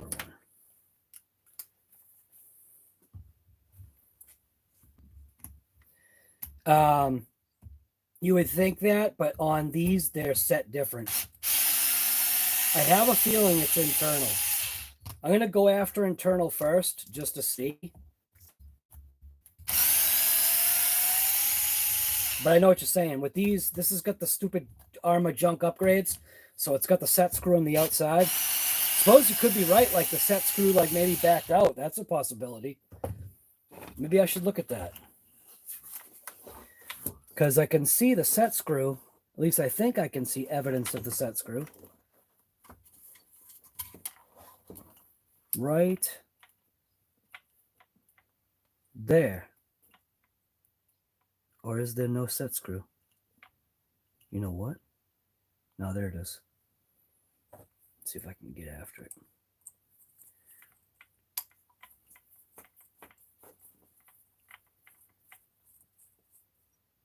Oh, imagine that. Imagine if it was just what that guy said. Who said that? Who said that? Wheels down. That would be interesting now, wouldn't it? That set screw did come out pretty easy.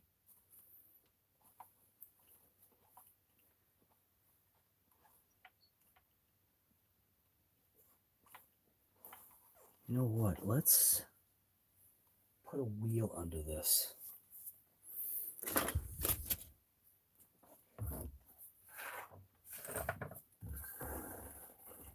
Let's put a wheel under this. Just because Wheels Down said that, we're going to pop this front end off and kind of out of the way, because that does make sense. Maybe that set screw backed out. and that's why it was bobbling. See, I'm thinking it's internal. But since we're going to be here into tomorrow, it doesn't matter what I do to this thing. I could tear this whole thing down, swap out the brand new chassis I've got. Tear this bad boy down. Let's see, does this pop off? All right. No, that spline is fine. So the spline, it's not that. It's definitely internal. Yep. It's definitely internal. Crap. That would have been mint, though.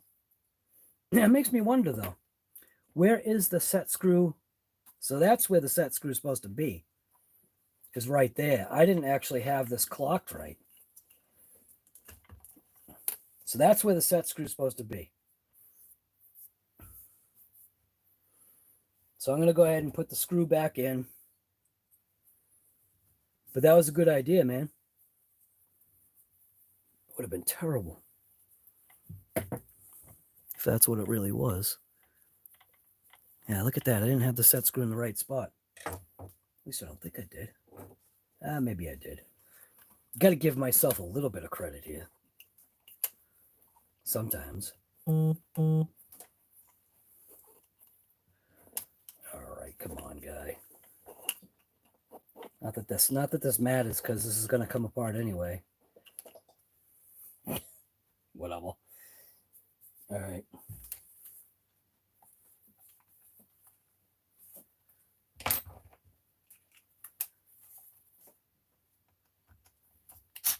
Nah, the Big Rock, you kidding me, man?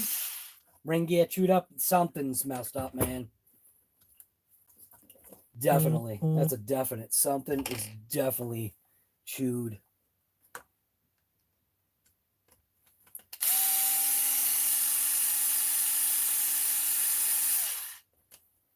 It's that at what cost deal. That's the problem with this thing. At what cost? When do you let go? When do you just say, you know, it's had enough?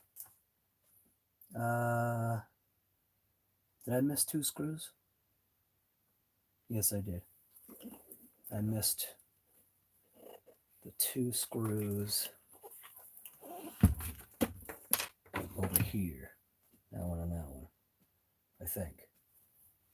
Those 2 screws come off with that thing, or is that just a cap? I can't remember.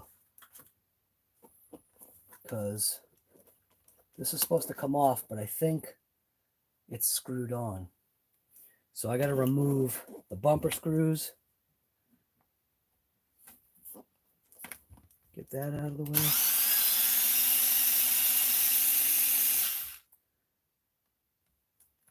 I forget. It's been so long.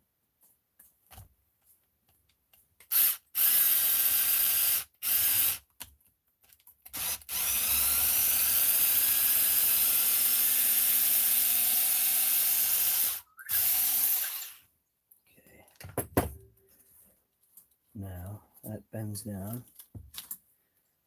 Now I think this just comes off, but I can't remember if it's the 2 screws in the back here. Is it the 2 screws in the back? Yeah. Kind of seems like it is, isn't it? The 2 screws or 1? Ah, it's that 1 screw. That's right. Because those 2 screws don't need to be messed with. That one needs to come out. There we go. All right. Here we go. All is going to be revealed right now.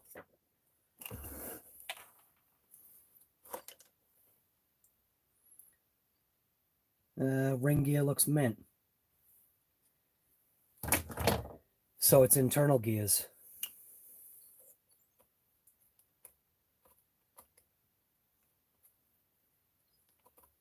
Yeah.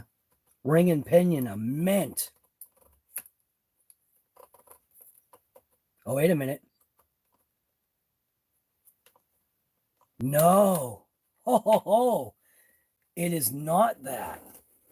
Wait a minute. Wait a minute. Come on. I think it might be. What's going on here?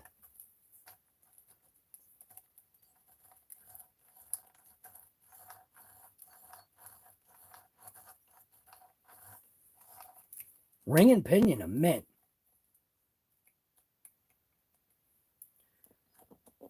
It's not the internal gears. It's this. It's this, I think. I think the plastic gear has come loose from the pinion gear. I think came loose from the spline, I think.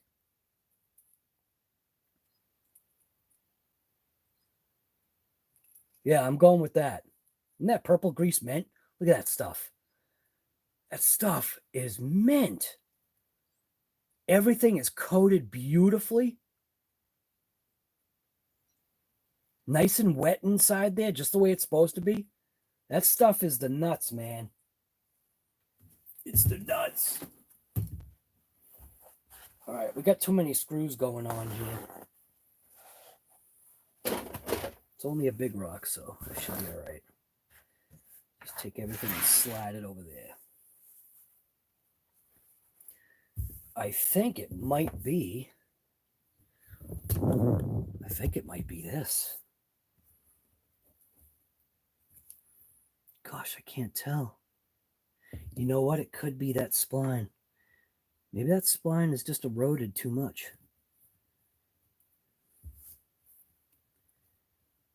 It is, so it is the drive shaft, isn't it? Never mind. It's the drive shaft. How is it like that, though?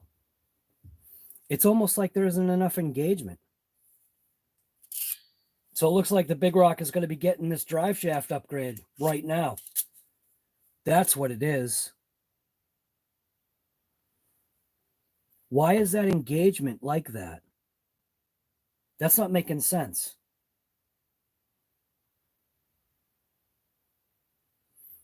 Why is this so far inside? So if I cut this off, I should get better engagement. You got to be kidding me. I'm going to cut this end off. I'm going to see if I can get better engagement. That's what it is. Because going this way, going that way, it's mint. That's what the deal is. Figured it out. All right. Nothing wrong with the diff. It's the actual drive shaft. The drive shaft, the very end has stripped out.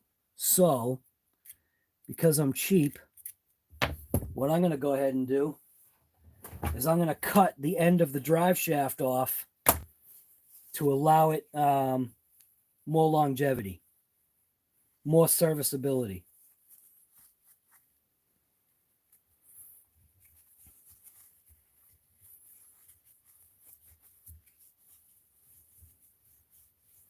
Yeah, that piece isn't going to go anywhere.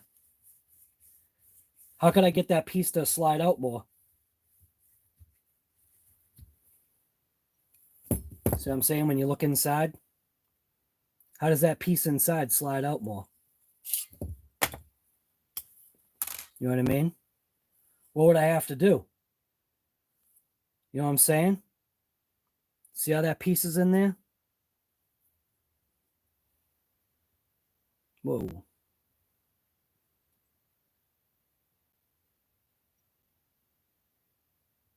Come on, focus on there. Focus on it. That's what it is. Because I don't think that moves. That's just a piece. I'm just cutting this off. Forget it. I'm just cutting this off. This bad Big Rock is all hacked together anyway. I might as well just keep hacking it to death. Get more longevity out of it. So the diff is mint. Wow. That is pretty cool.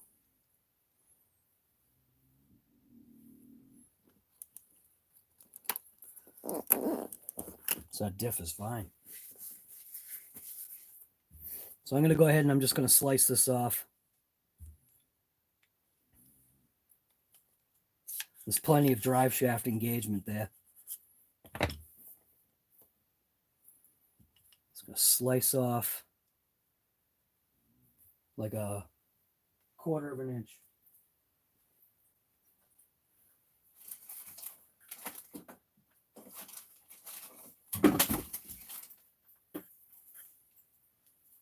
Got a plan here.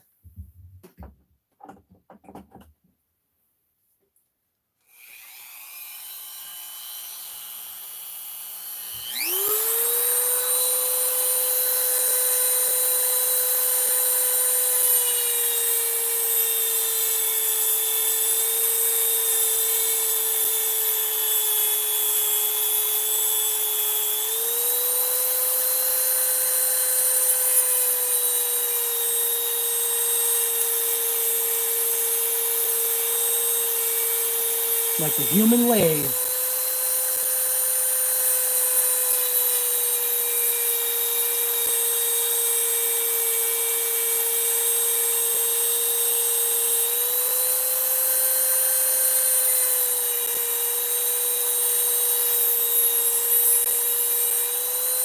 Look at them steady hands, huh?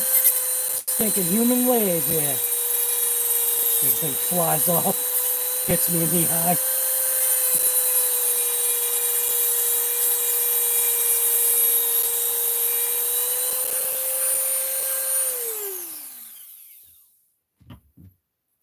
Seems mint.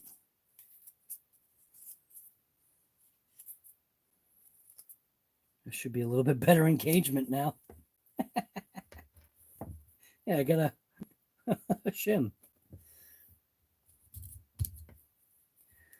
Go ahead and just clean out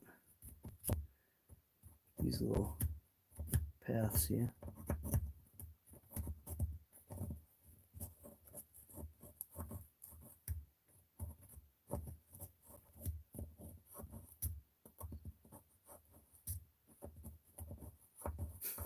Still can't believe Owen Rogers. Get a Reefs. You got your mind. Nobody. That would be an Earl Moorhead move to put a Reefs like $555,000 servo in a Big Rock. Owen Rogers is a crazy man. All right.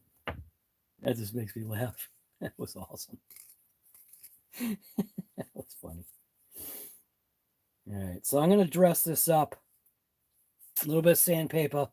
That came out pretty dang flat, man, for a human lathe. So I'm going to go ahead and just cut down these edges just a little bit with sandpaper, just kind of give it a little rounded off kind of thing. And then go ahead and reinstall this drive shaft. Maybe put, if I have to, just put a little bit more spring tension on there, but I'm sure it should be fine. I think I cut off the exact amount that was needed. I know I said 1/4 inch, but when you look at that, it's like an 1/8. And then the thing itself melted and cut off about another 1/8. So close enough. All right. What am I looking for? Sandpaper. All right. Big Rock hack fix here. A little bit of sandpaper here.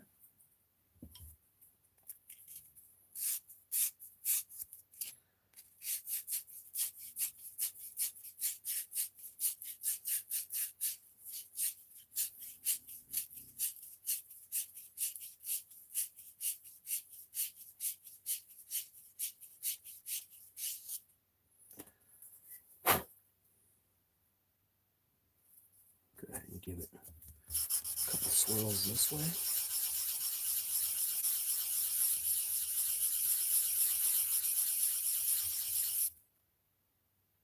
That's mint.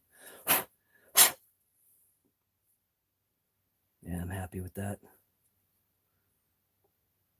It's not perfectly straight, but man, this is Big Rock straight.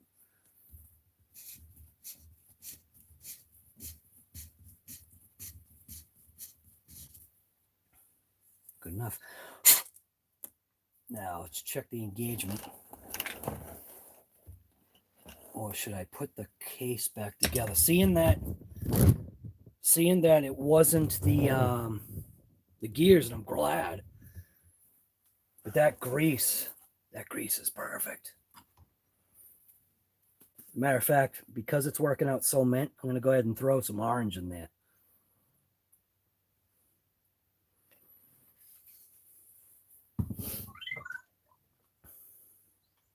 God, I just can't believe how much abuse this Big Rock has taken, and this thing is in this kind of shape.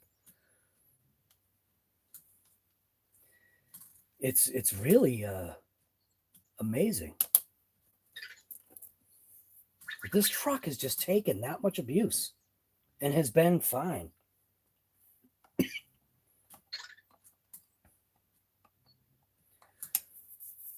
So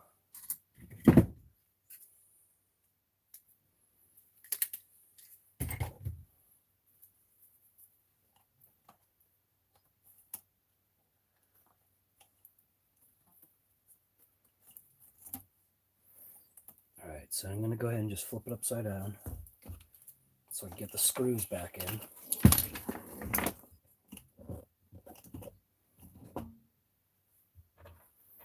Got one screw with some rust on it.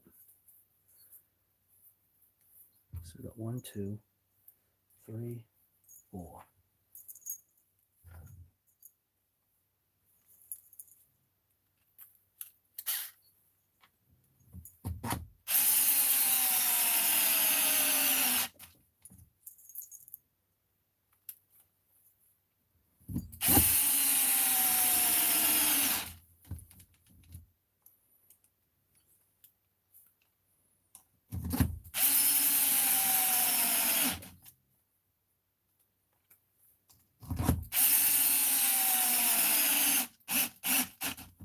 All right.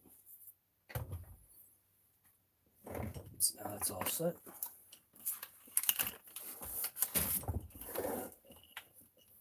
I'll go ahead and rehook up the drive shaft or the axles. Junk Arrma upgrades.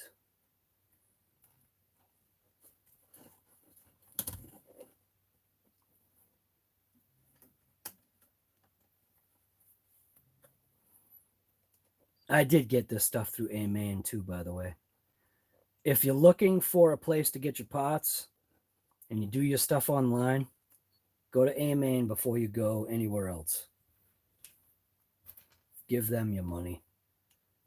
Even though it eventually kind of goes to Horizon, give A-Main your money before you give Horizon your money. Horizon's going to get it anyway, so who cares? In the end.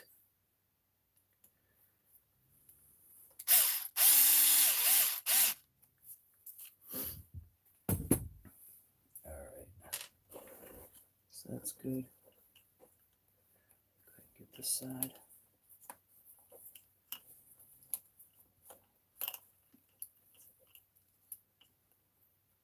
I know I'm putting all this together, and I didn't even try the drive shaft, but it's got to be fine.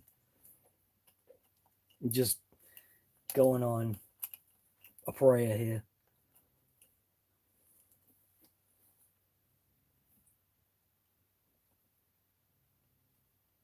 It's got to be fine. But these ball ends, these hot racing ball ends, I got these from A-Main as well. That's where I got all these parts from. It was A-Main.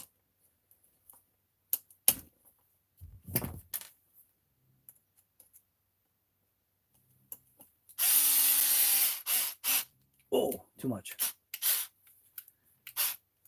There we go. All right. Now, shock.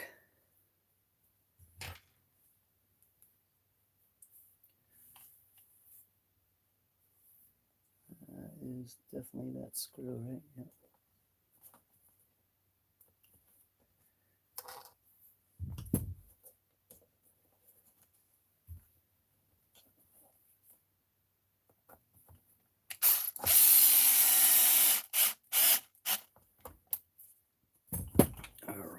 Now, seem to be missing that screw. And I'm missing the ball end, but that's just on the floor. Not the floor, on the table.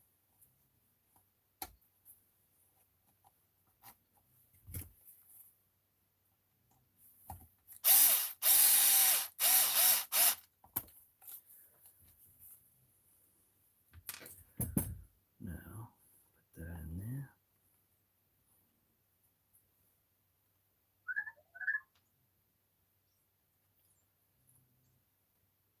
I believe it's one of these screws, I think, because it's got the washer on the end of it. Put that in there, and then go for the hole. Okay. So those shocks, I think, are for the Big Rock anyway, like I was saying, as an upgrade. But I just want to get this thing back together right now. So pretty sure that these were supposed to be for the front. These were the Yar Racing shocks. These are 105 millimeter, and I believe I measured these out to be 108s. These were the closest that I could get. So I'm just going to pop one out of here just to get a good look at it. They don't have any fluid in them. So I'd obviously have to put my own fluid in there. But I knew that anyway. So these had, yeah, actually these are mint. Now look at these. These are perfect. Styling. Check that out. Nah, that's actually perfect, man. Never mind. That is the right one. They look slick. Hopefully it's not just all looks.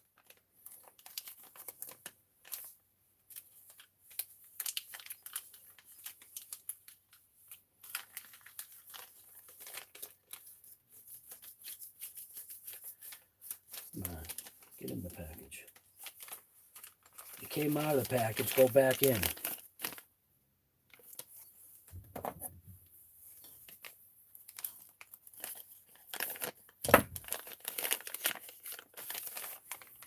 And then for the front, like I was saying, I mean for the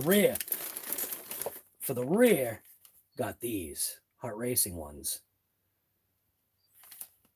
These look pretty slick too. Same thing, got to add fluid. 120 millimeter. All right. So it looks like we're all together here. I'm going to go ahead and throw the drive. Well, actually, I put the bumper in. Screw that bumper all the way in. That's these screws right here.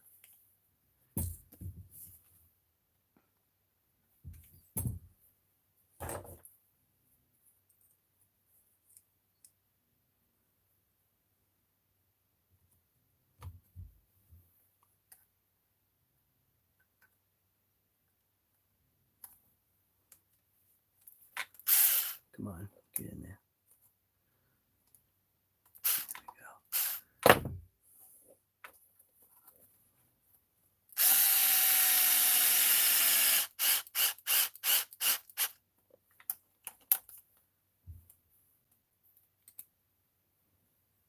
There we go. And same thing with this one.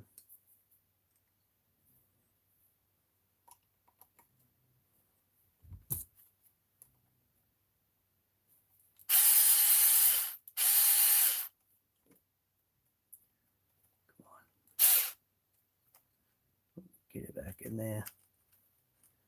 Come on.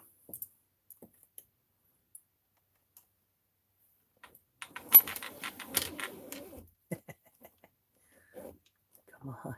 Get in there. All right. This is not cooperating here.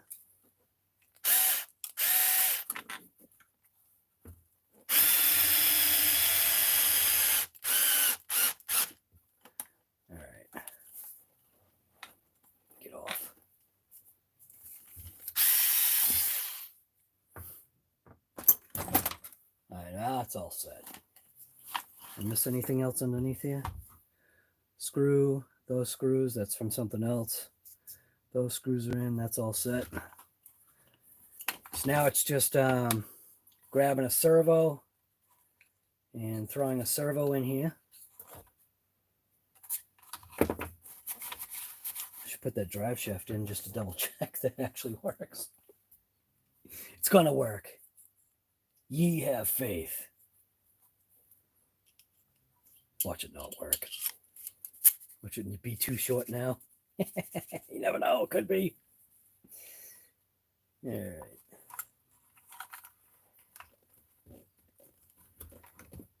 Oh, that goes mint. Check that out. That is a thing of beauty. So now we're going to have front drive again. So that's what the issue was, man. That's crazy. Just that little 1/4 inch takeoff on the front drive shaft, and it's mint. Perfect. Love it. Big Rock is coming together with minimal parts, just effort. So now, I don't like the routing of that. It's kind of a funky way to route that. Why is that routed like that? Did I do that? That's a dumb way. I must have done that. That's the auxiliary for the, man, I actually did that. That's bad. I'm going to redo that.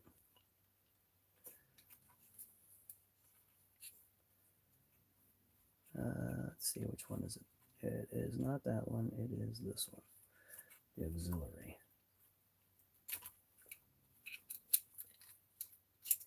Yeah, I did that maneuver.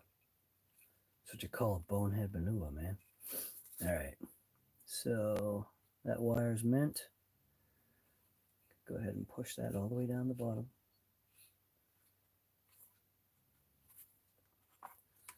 It's almost like this stump of an antenna sticking out there. Pull that inside all the way down the bottom. So even the way I've got that going seems really dumb. I think I'm going to tidy some stuff up here. I don't know where the top is to this. That's the one thing I don't know. I don't know why it's not here. I don't even know why it's not on the Big Rock.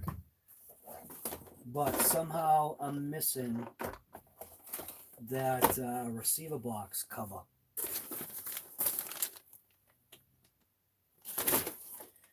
And finding that would absolutely be a joke. Because, number one, I have no idea why it's off. I really have no clue why that cover's off. And I really don't think I've got anything to replace that.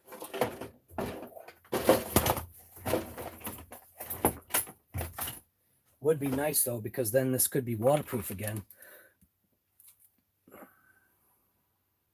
Dang. Why would I have taken that off? All right.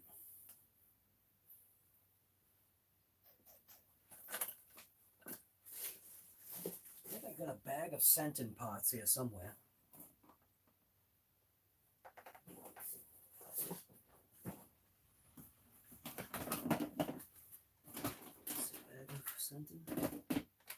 Yeah, this is a bag of Sentin. It would be wild if there's a receiver box covering this. See that? Sentin. Check it out. I think there is. Check that out. Sometimes it pays to get a bag of junk. Check that out.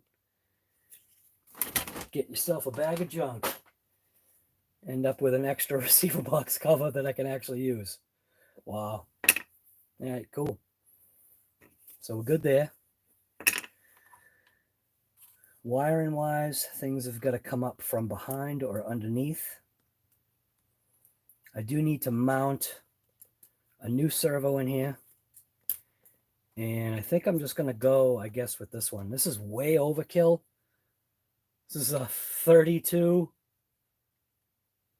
kilogram servo. Yeah, well, actually, will it fit? Oh, no. Height-wise, is it going to fit? Yes, it does. Yeah, the Hobao is actually slightly smaller. But what about this, though? Oh, no. Oh, it doesn't fit. Oh, dang it. I forgot about that. Now, what about the Power Hobby? Power Hobby don't fit either. Does it? Does the Power Hobby really not fit? Come on.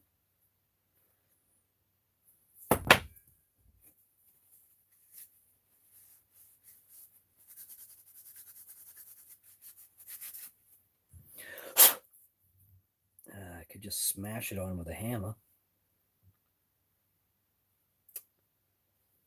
Yeah.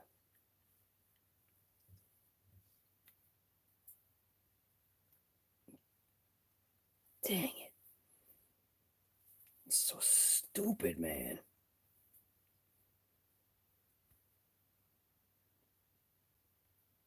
I could smash it on with a hammer. That's about it.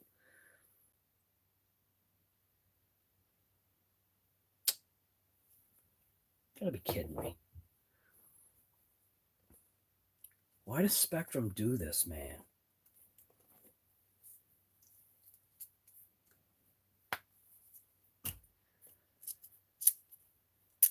I wonder if the gear...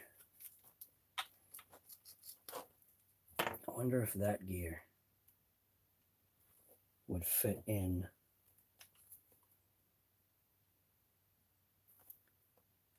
I wonder if that gear would fit in there.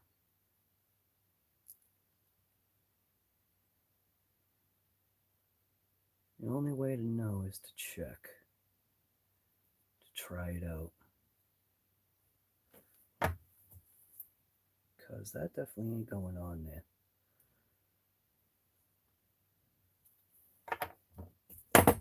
Foolishness.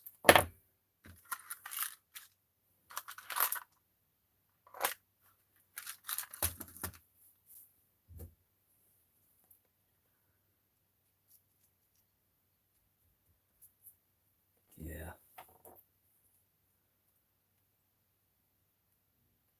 This Hobby Star, what the heck is this? Is this a 19 kilogram or is this something else? I don't know how to read the number here. I know on the Hobao, the 32 is a 32 kilogram. So maybe this is a 19?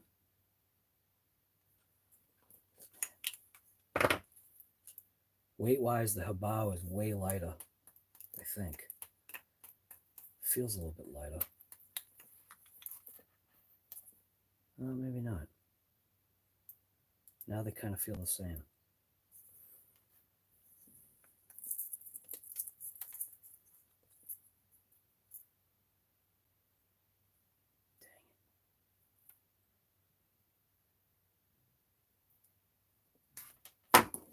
SPEKTRUM crap, man.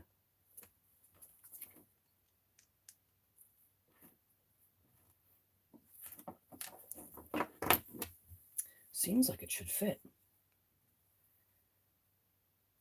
but just don't.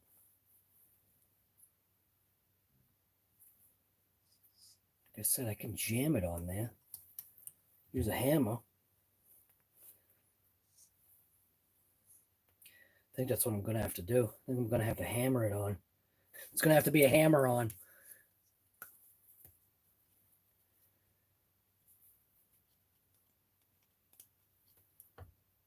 Yeah, this is just going to be a hammer on. I was thinking 23 tooth. It's going to be a hammer on. I'm just going to hammer it. I'm going to make sure that this is aligned. They have a little direction thing on the bottom of here for something. I guess this is for alignment. So I'm going to go ahead and just hammer this thing on. It's a hammer on. I think it's funny. Yeah, that's messed up. SPEKTRUM garbage, man. All right. So I'm going to go ahead and screw this on.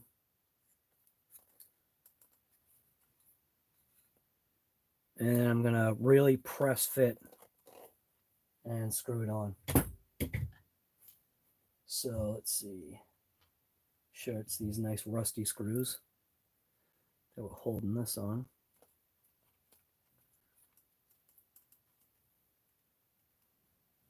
And where's the driver?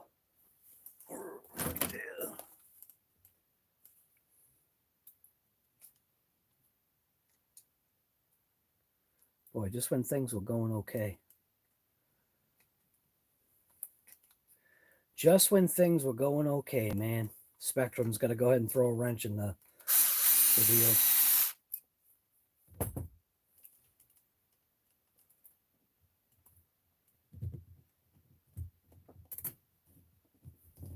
Put some glue on it? Yeah. That's a good idea. Oh, come on. Even that thing fit?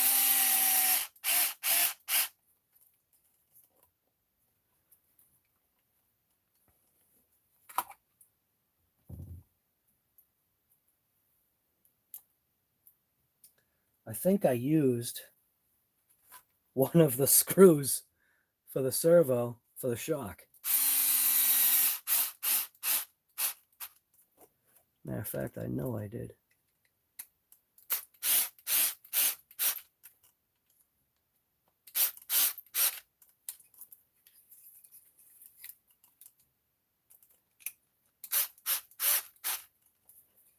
Yeah, I did, didn't I? Yep, I definitely did. Somehow I lost a... How'd I do that? I didn't even put the O-ring back on. Don't matter. Bearings held in place anyway. Alright, how did I lose a... How did I lose a washer in the screw? Ah, there it is. Never mind. I didn't. It's right here. I lied.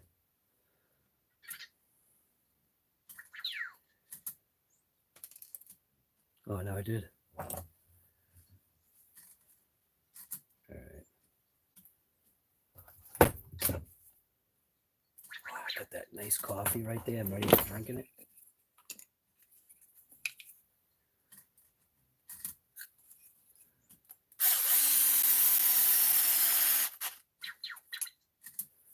All right. Looks like we're tightening down here. Now, this wire. Is this wire supposed to go into that little track right there? So I wonder if I just messed up. Because I don't know if I can get that in there now, can I?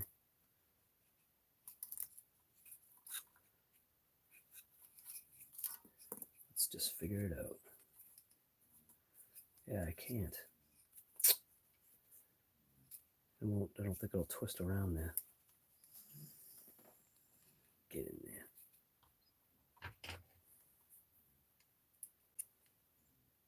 Yeah.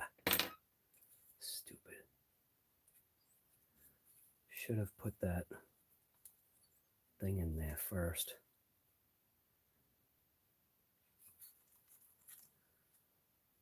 Because there's not enough room to get that into that channel.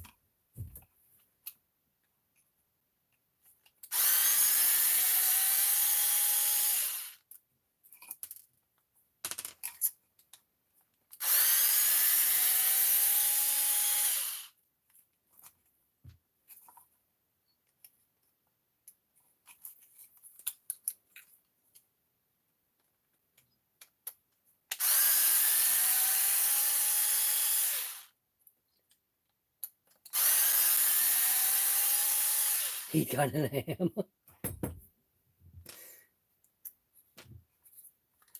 All right, now I can get that wire in there. I hope.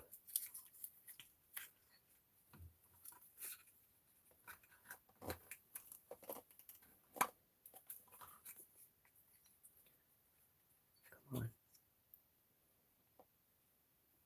Need something to pry it open. There we go. All that just for that. Just so I could do that.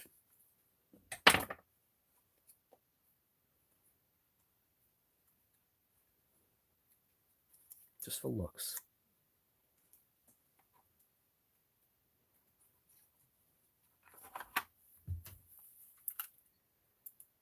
Style. Styling.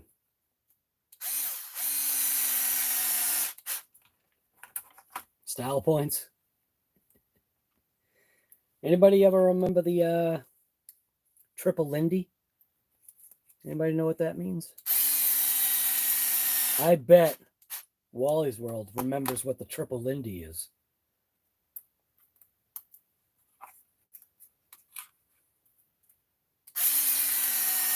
Probably not too many people know that, but I bet Wally's World knows what a triple Lindy is.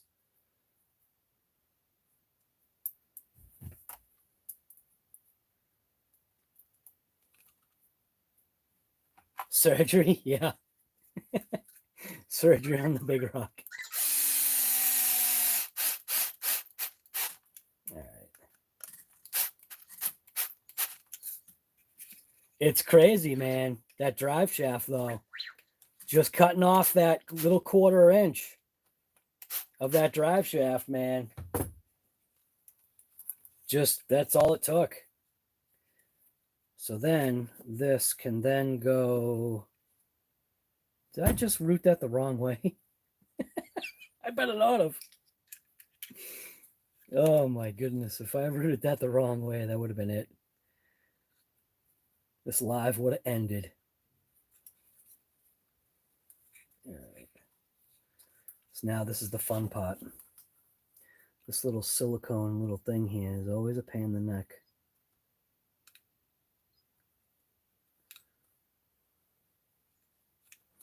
It's almost like you need to pull the silicone piece out a little bit to get the wire to fit down inside. Otherwise, it does exactly what it's doing right now.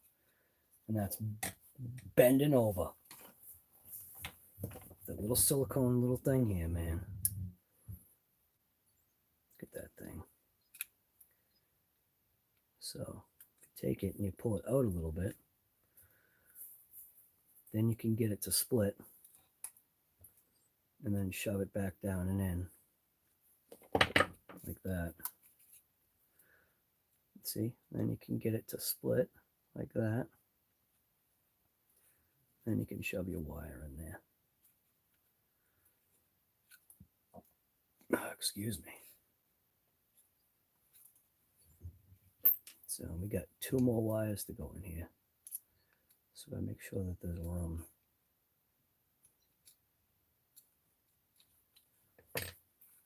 All right. So steering, which is that second one up, and the brown wire is the black wire, if that makes sense. So the brown wire is the black wire on that. Stuff that in there nice. And then obviously this one, which is the ESC, which I'm going to route the right way this time. So that's going to come up here. And then the black wire, again, goes to the outside. So I'm going to go ahead and just plug it in now, because it's getting kind of tight in this box with that one wire already connected.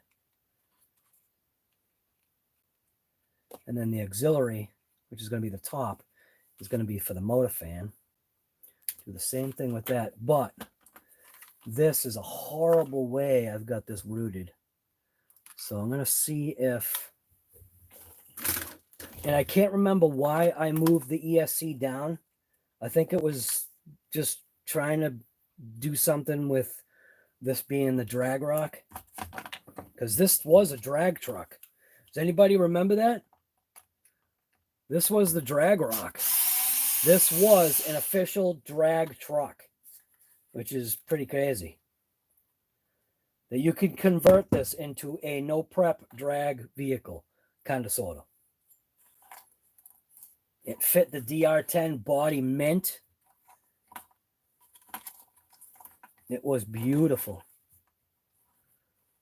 All right. So now that's much better.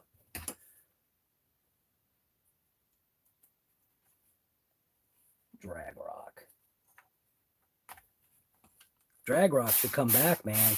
Maybe this big rock will get permanently turned into a drag rock. That would be pretty slick. All right, now go ahead and bring this up and through. And black wire to the outside, going to the auxiliary. And the reason why I'm saving, obviously throwing in these last two wires as last, because to get them to go into the sleeve right now, into that little silicone slit right there, doesn't make any sense until after I mount this back down. But what I do have to do is I need to power this up just to make sure that my servo is kind of centered to where it needs to be. And then I'll be able to connect things up, I hope. So I may have to unscrew that one screw just so I can go ahead and get this arm connected, because I think going after it going this way might not work. I don't know. We'll see. So as long as that arm is faced straight down to this little arrow here, once I turn this on, everything should be mint. So I'm going to go ahead and check this. Steering is set at total neutral. Same thing with the throttle. Steering dual rates all the way up. It doesn't even matter. Go ahead and power this on. Apply some power to this thing. Watch this thing just take off. 6S power. I'm going to go ahead and just plug a 2S pack into it. Doesn't really matter. And turn it on.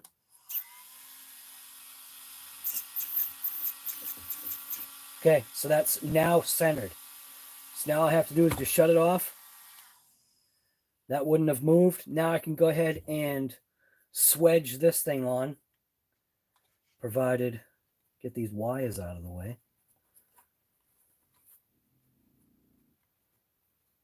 Boy, I don't like how that's going. All right.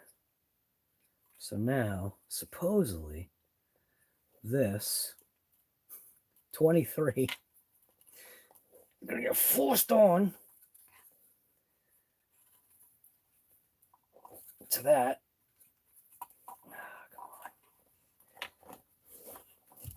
Oh, I need to hammer it. You know what I need? I need channel locks. If I could take a pair of channel locks and then just crunch that thing down on there.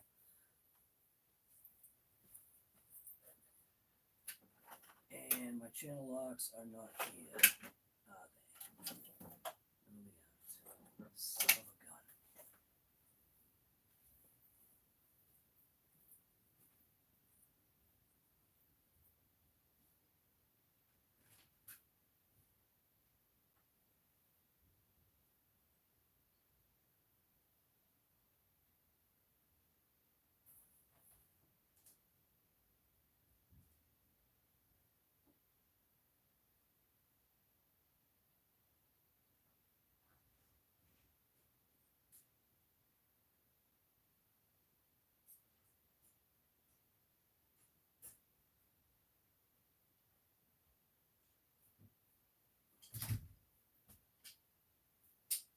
So I had to find my smallest pair of channel locks I got here. Jesus Christ. My smallest pair of channel locks. Holy crap. So I could go ahead and slam that gear on there, or slam the servo saver onto there. And I want to do it straight, so good. This looks now. See, this is like Earl's 6-foot screwdriver that he was using that day. All right, that seems like it's on there. Looks like it's kind of squeezing up a little bit. This took a screw. I don't know what screw it took. Suppose it doesn't matter. All these screws are the same size. Oh, wait a minute. It took that long screw right there. So, at least I think it took the long screw. Did it take the long screw? Oh, crap. That seems about right, right? Nah, is that way too long? Nah, I'm going to try it, see what happens. That seems about right. Oh, that was it. All right. So that seemed to go on. It's the wrong tooth count, but I don't know, man. It's just going to have to work. Seems like it's all right. So now I need to, man, is that going to work?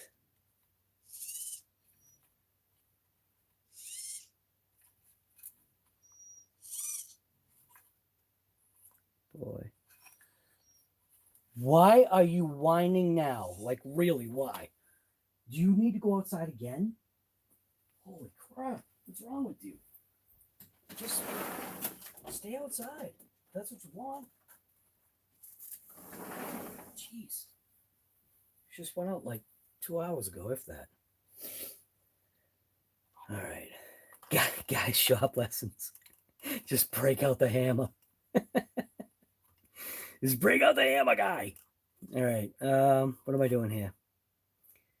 I've got to get this little arm back into there, and probably the best way to do that is to come from underneath and take this arm off, is what I believe. I think I should have done this way in the first time. Like, I should have just done it this way the first time, but I didn't. So now I've got to pay the price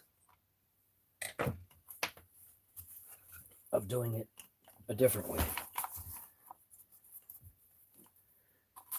So that is got to go into there.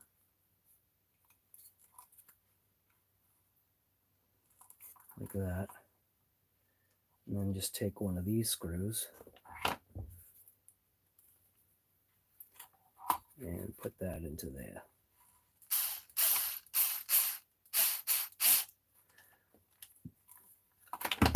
I think that's it.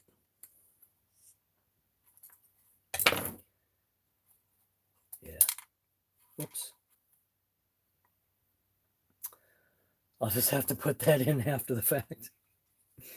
All right. I think we've got it here. Have I twisted this around enough? Yeah, I think we're going to go like that. I think that's good. God, is that going to work? Yeah. Now I just got to make sure my wires are out of the way from the mounting point. Get this out of there. Slide that over. And then I might relocate that switch because that was kind of a pain that last time when I did that. So I think that is there. I don't think I'm pinching any wires. Seems good. Seems like it's locked down. Now I'll go ahead, flip it over. And it looks like we are not lined up, and I've got servo wires in the way temporarily. So that's lined up. Wonder if that's going to be an issue because I can see the wires right there. So what I'm going to, she's actually whining to come back in. You've got to be kidding me. I can hear her. Whoop.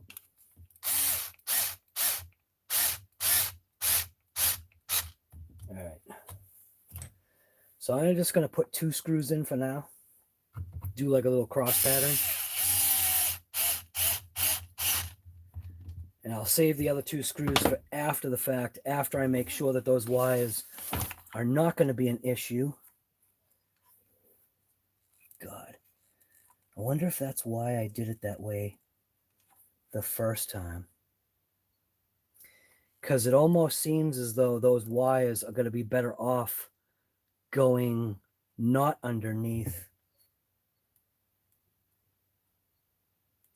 By the way this looks, it looks as though these 2 wires right here need to actually come along the channel instead of being underneath, because they are definitely in the way right now. So yeah, that's what I'm going to do. Maybe that's why the wires were laid over before. So we got that.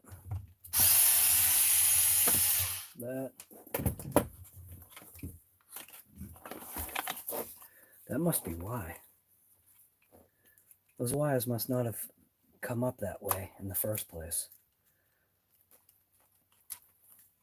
They must have gone that way, because now this is free and clear.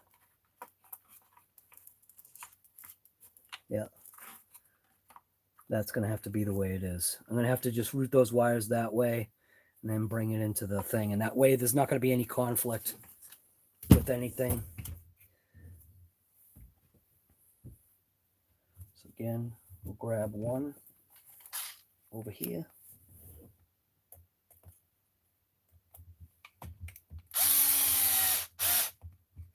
Won't tighten it up all the way. Get the cross screw in on the opposite side so I know it's lined up. Get in there.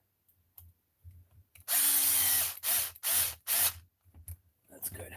Now I can go ahead. I'm more confident now. Go ahead and throw these 2 screws in. Oh, that's stripped out. Whoops. It turned an extra little turn. There we go. Meant. God, I really can't believe this big rock is still holding, man. All right, while I had that upside down, I should go ahead and go after the steering section. So that's going to require this screw with the ball end that's on there, that's stuck. So that's going to be dragging this little servo arm out, just like that.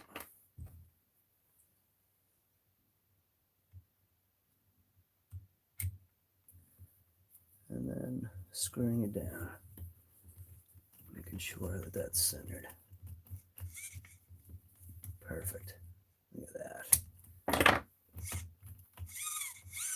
Oh, I think it's already stripping. Is that already stripping?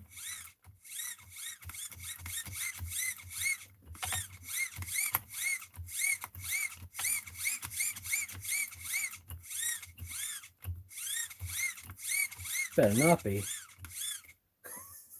Better not already be stripping.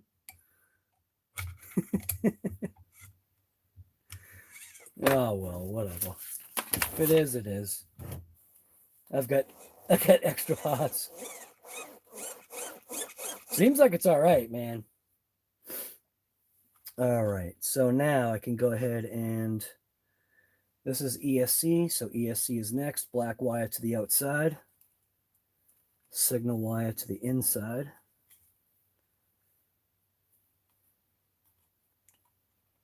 Ah, man. There we go.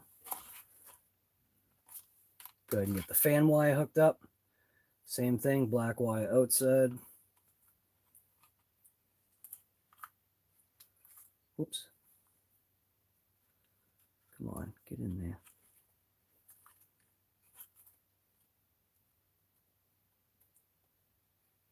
This is where I bent one of the prongs before. I forget what vehicle was that. All right. Now I'm just going to go ahead and just power it on just to make sure we're still good. Radio's still on, killing the battery. Plug it in, 2S pack. Turn it on. That fan sounds horrible. And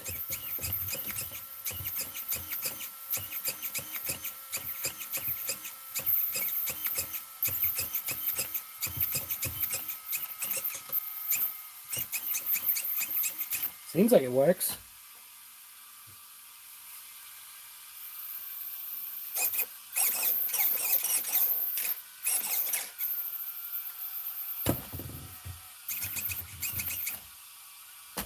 I guess it works.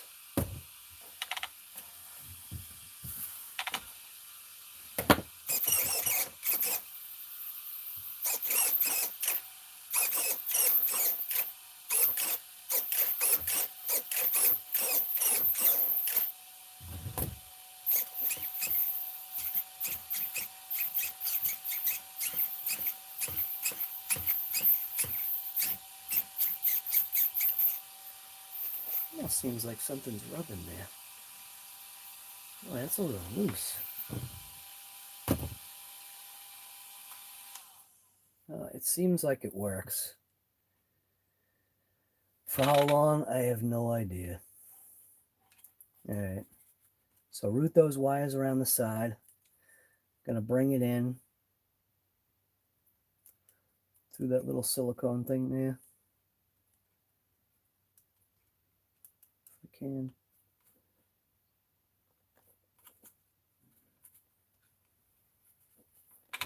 Jeez. Like spit on the silicone or something.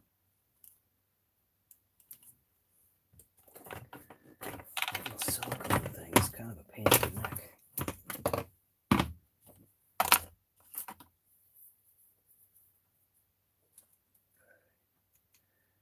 Pull that little silicone thing up just a touch so I can go ahead and get those wires past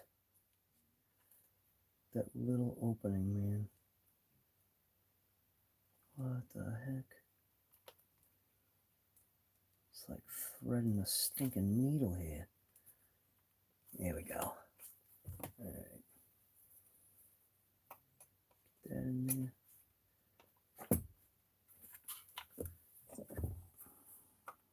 Some surgification here.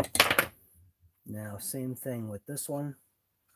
Bring that around, stuff it down the edge, and see if I can thread that in there.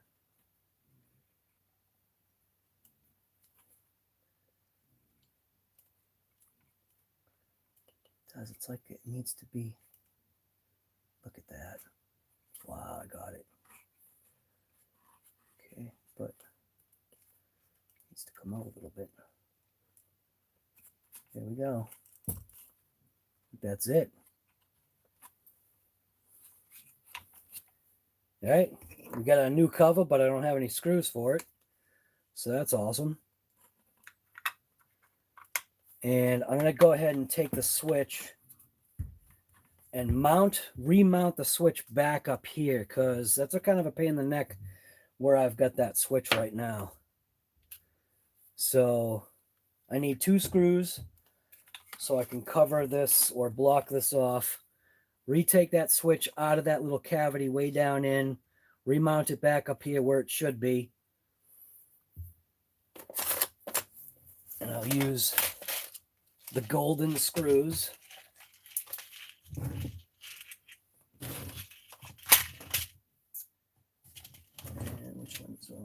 this here.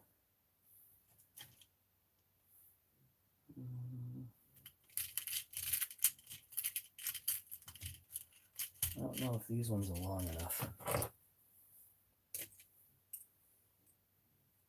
See if these are long enough.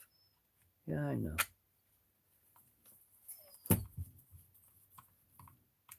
Perfect. It's not my fault that you want to be outside and then every 2 seconds go back up.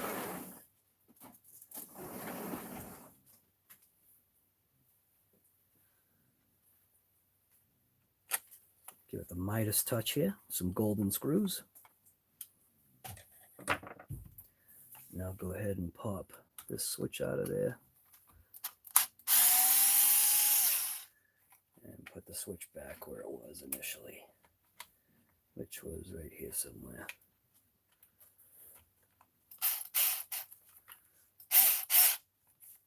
Is it like that? Nah, that doesn't seem right. Something doesn't look right here. Is the switch? Ah, that's right. All right, never mind. It is right.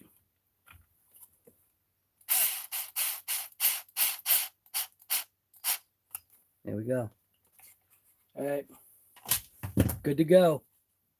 The only thing that I was missing, or that I did not put back on, was this little O-ring. But all this O-ring does is just keep the bearing in place, and it doesn't really matter.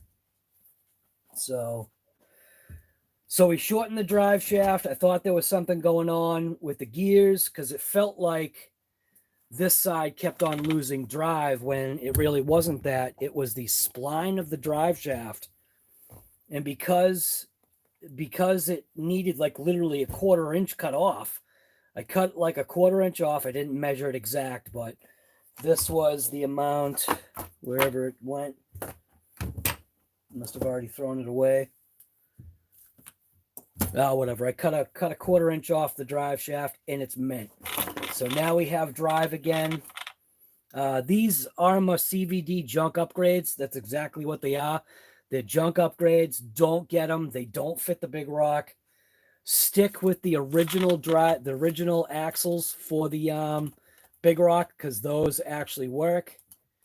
Yeah. So the Big Rock's basically ready to rip now. So that wasn't too bad.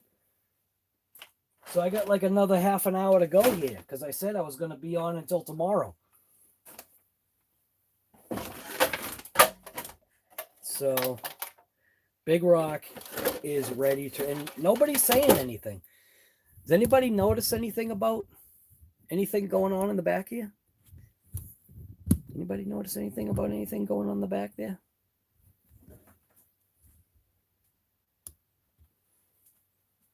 Doesn't that look funny? Looks kind of weird, don't it? I should probably just take that off. You know what's funny is this has actually prevented body damage from the shocks. It's actually given the back of the truck a little bit of support because these sit just the slightest amount higher. Like, I mean, we're talking like nothing. See what I'm saying? When you go to put the body pins in, it's almost like it's pressure fit. So having that extra little body mount on there, put the new shocks on. Go on, guy.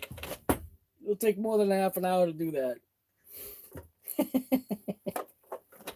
If I put the new shocks on, that means I'll have to fill them with oil, and I just want to try and drive it the way it is. How about if we do that? I think that's a good idea. I think that's actually a better idea. What I'll do is I'm going to go, I don't know if I've got time tomorrow. I'm going to try and see if I've got time tomorrow and hit the skate park tomorrow with the Big Rock. So the plan is I fixed a I fixed a few vehicles. So I did, and I didn't even do videos. I literally just did it just to do it. So both kaijus are fixed. So V1 kaiju, the V2 kaiju, almost called it something else. But both kaijus are fixed. The blue kaiju definitely needs Skatepark redemption. I will have a 4S pack ready for that. Matter of fact, I'm like, I got to make sure I get batteries ready for tomorrow.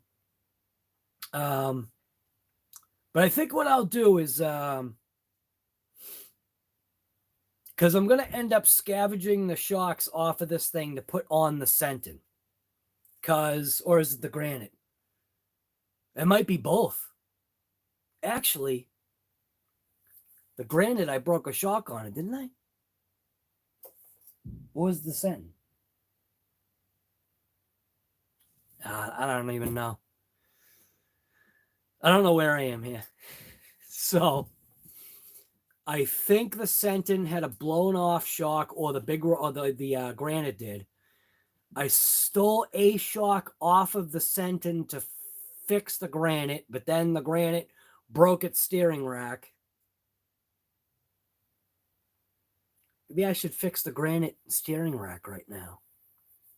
That'd be about a half an hour, right? Yeah, that sounds like a great idea. Hey, good idea. Whoever out there said that was a great idea. I'm going to go ahead and fix the Granite now. I'm going to go ahead and throw that steering rack in it. See, that worked out mint, because what do I need for a does Arrma sell a 25 tooth thing for these cars?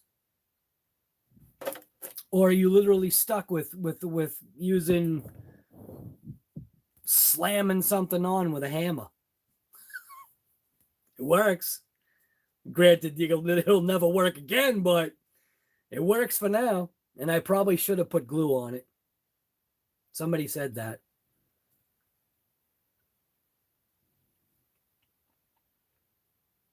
What I should have done is heated it up with a heat gun and then melt fit it back on.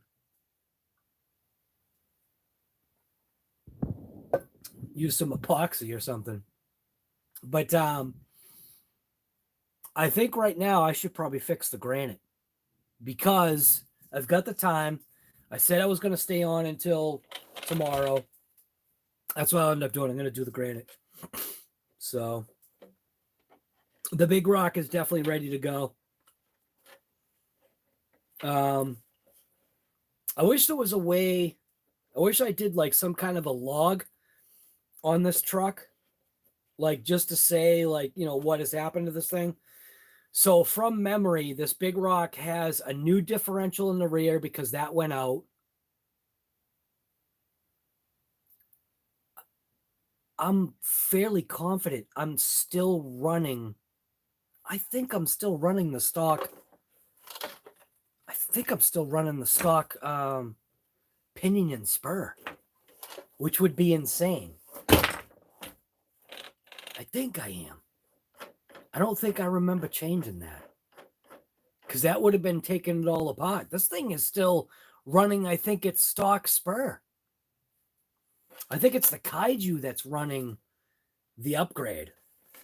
The Kaiju V1. I think the Kaiju V1 is running the upgrade. Isn't that crazy? But the Big Rock only runs on 3S anyway, so. Man, if you take these pins and just bend them a little bit, you definitely go in better. The Big Rock has got a broken wheelie bar too.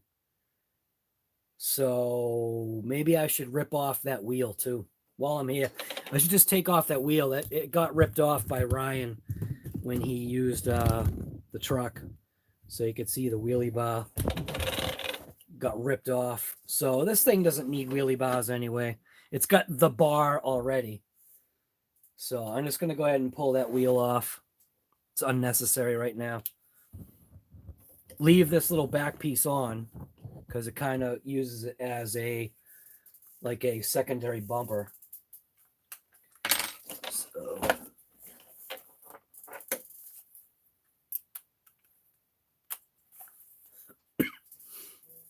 Oh, there's a, wait a minute. There's a red servo saver. That's a 25.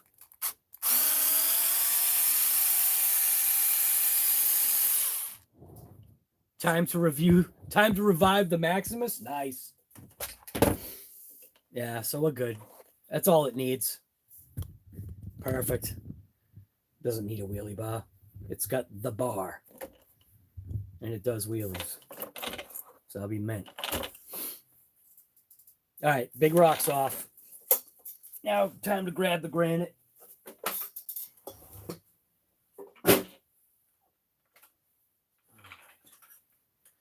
So I think the granite got maybe a raw deal because this thing has nothing on it for mileage. I didn't really get a chance to enjoy this thing yet, really. Yeah. So it ended up breaking.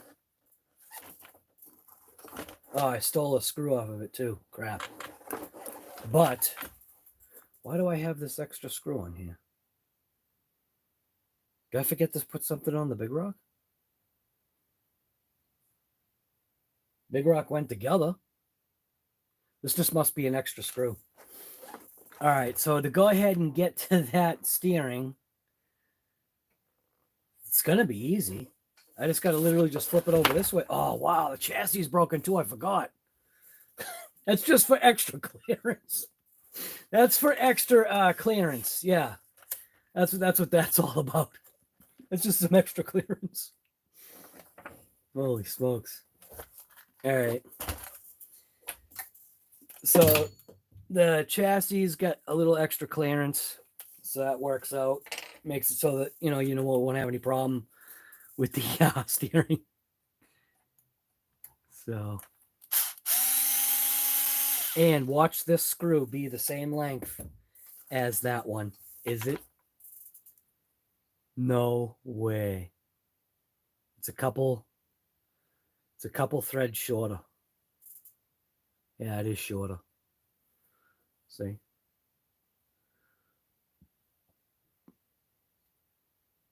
But I think it'll work. All right, so you got to do that. Flip it. And then go after this.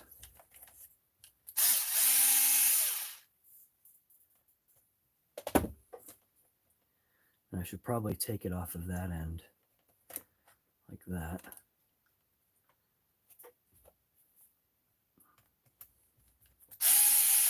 Oh boy, that's bent. Wow, was that bent? Well, it sure did seem bent. Oh no, it's fine. So that piece is off. And go over to this side and grab this piece. Perfect. So there's our snapped piece. That was a shame. That didn't last long. But look at that chassis though, man. Look how much that blew out. Dang. Oh, wow. This is cracked pretty good.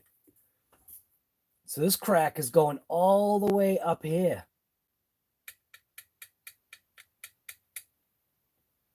Wow.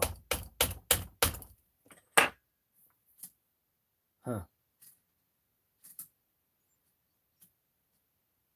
Well, whatever.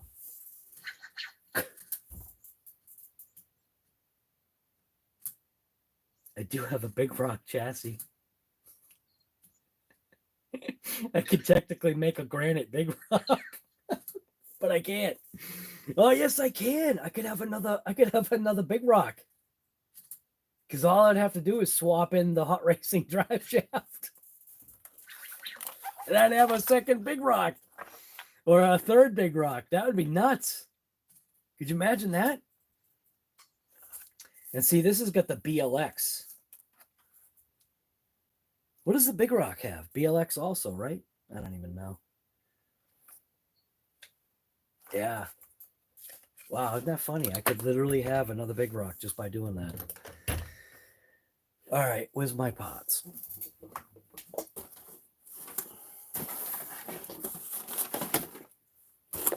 Those pots that I lost. Here we go.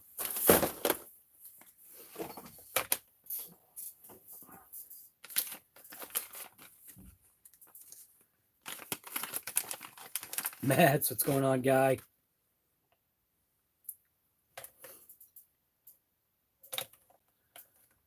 Yeah, 23. All right, so somebody was saying that there is a 25 tooth, so that's cool. All right.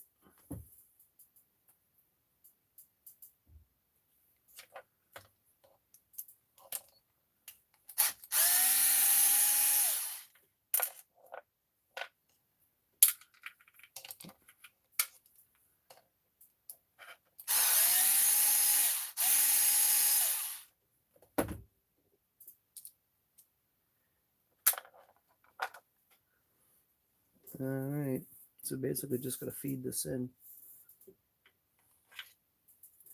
one way or the other. Oh, don't tell me I got to take it apart. Oh, no, do I have to take this apart? Come on. No way. Can't this just feed in there? Oh, crap. It doesn't. I literally do have to take this stinking thing apart. Whoops. All right. Can never just get away with the easiness. Everything's always got to be hard. That won't feed through, will it? It looks like it should. I'm going to pop a wheel off just to see if I can get to it.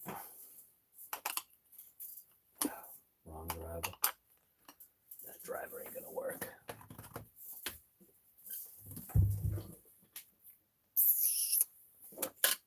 Let's see. And this is loose.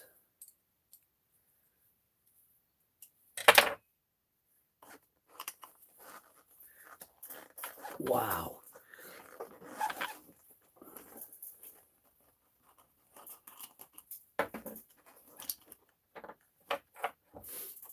Might as well check a couple of things while I'm right here. See if this is tight. That was loose.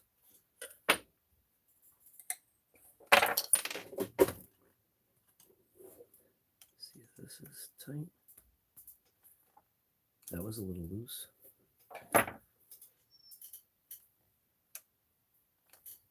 That was fine. This was loose. Wow. The heck. All right.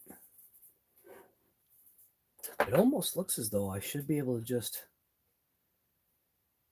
feed that in there.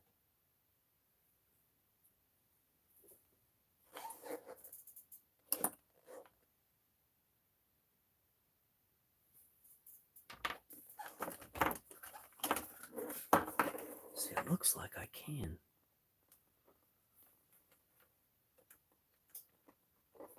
Nah, it won't. Oh, wait a minute. Oh. Oh, no.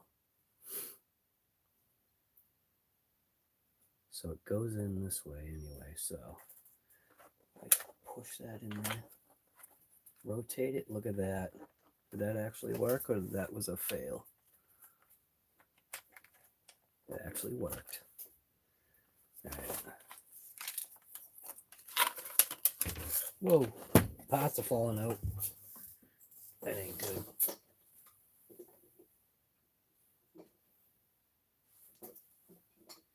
And why does it look like I forgot to put a screw in the big rock?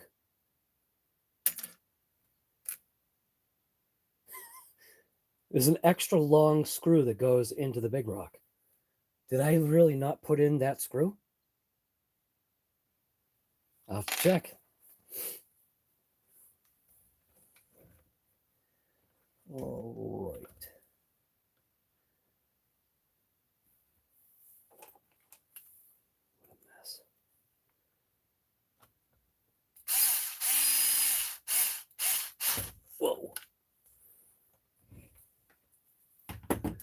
So it's this side that fell off on. So that's got to somehow get back in there.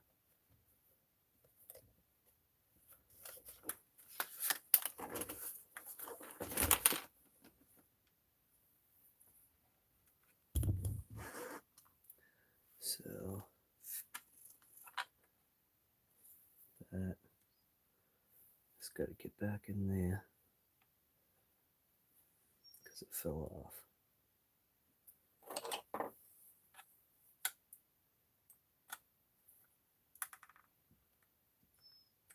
Daisy, seriously, why are you whining now? And that was a fail. Because I actually can't see. So I'm going to use the camera with its little flash here. Is it already on? Enable flash. There we go.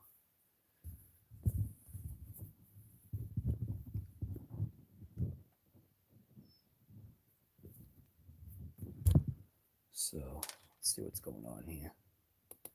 So I've got to get that screw back in that little spot right there. So if I go like this,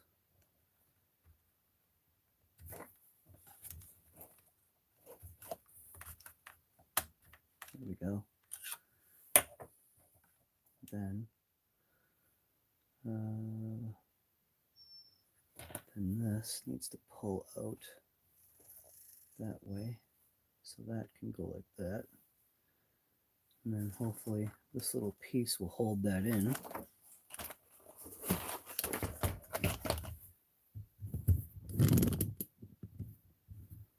Whoa, that's a crack on the arm.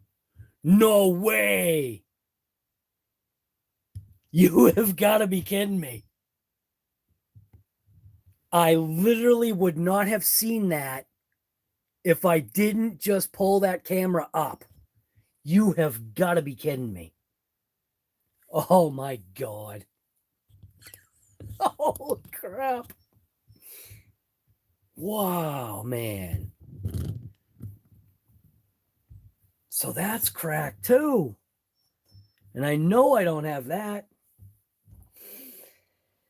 Oh man. This poor truck. This was a destined fail right here.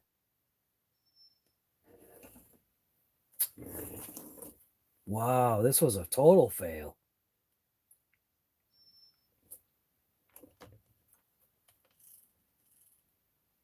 This really turned out to be a waste of time.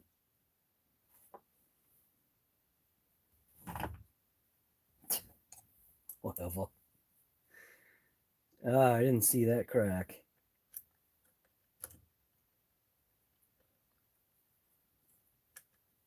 What the heck? Yeah, I think that's bent too.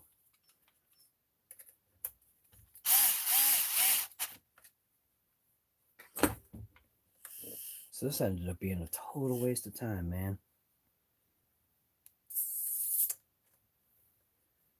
Oh, and I put this on wrong, didn't I? Is this on upside down? I think it is. Yeah, something don't seem right. Is that right? No, that's wrong. Did I put that on wrong?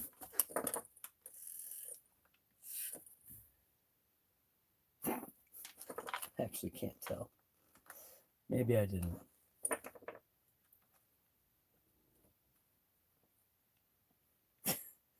Yeah, maybe I did. That angle seems weird. Nah, that's right. Never mind, I'm just losing it. Oops. Yeah, okay, I don't know. Cracked arm. I didn't even know. Son of a gun.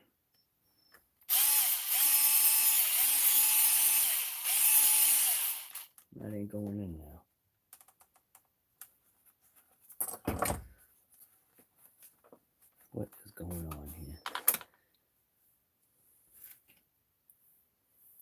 So 2 of these screws are going to be the same. It's these 2. Let's try this one more time.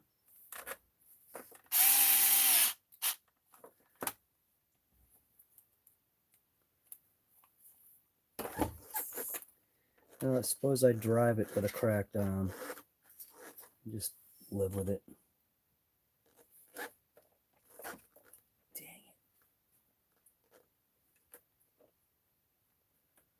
Unless I steal the arm off of the center.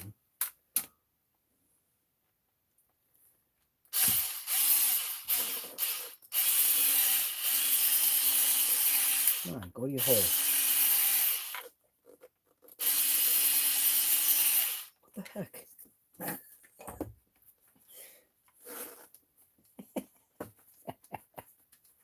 More cracks in the sidewalks of California?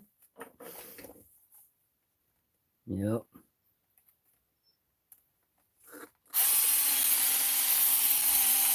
What the heck? Why isn't that going in?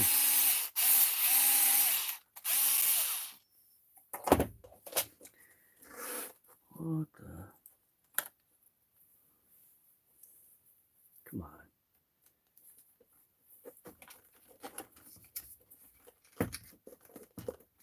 What the heck? What is going on here?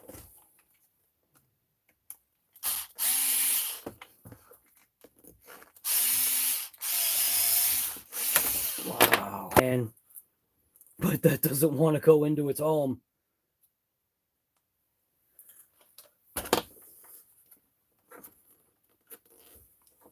Gotta be serious.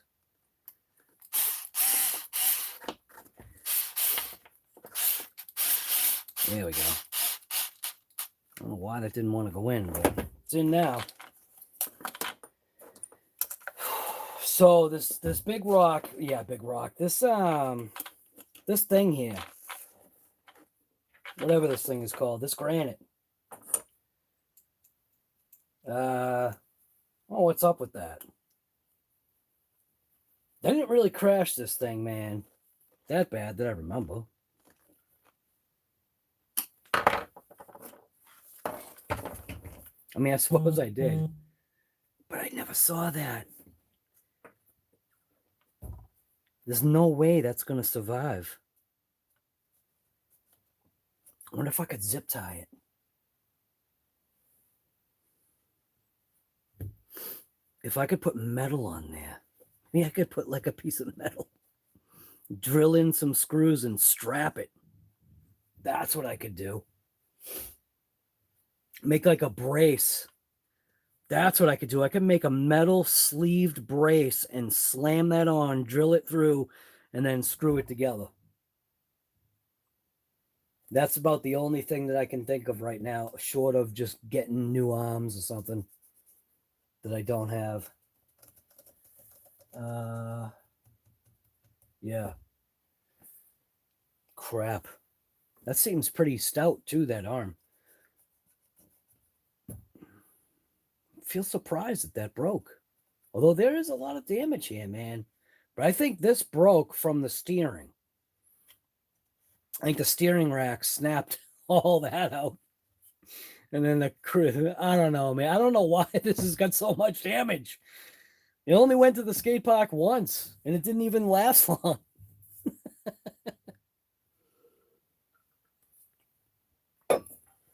Man, that's what I need. I need like a metal sleeve.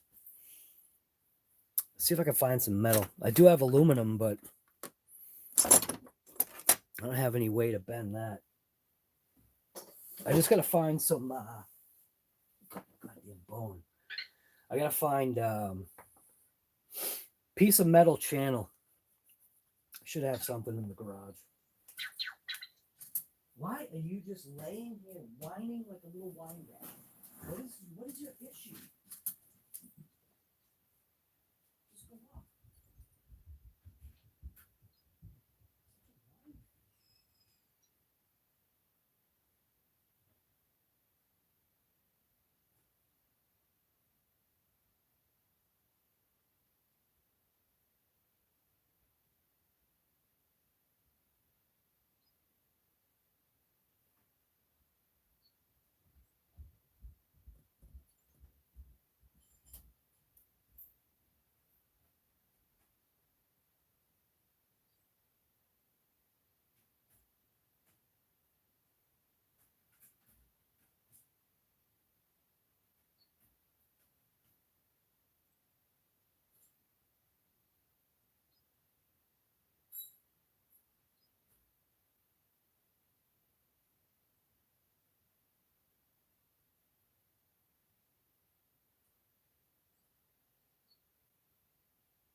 get this metal.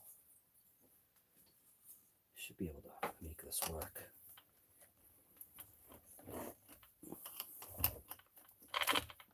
Low battery warning. What do you mean low battery warning?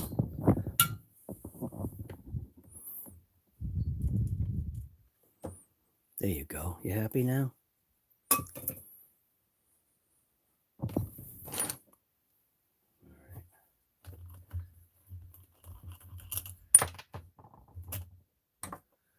So, what else is cracked that I didn't notice? Is that cracked too? That better not be a crack there. See that right there? Is that a crack too? You see that, right? Is that a stinking crack? That looks like a crack too. It looks like it's literally cracked all the way up that. Oh, you've got to be kidding me. That better not be cracked.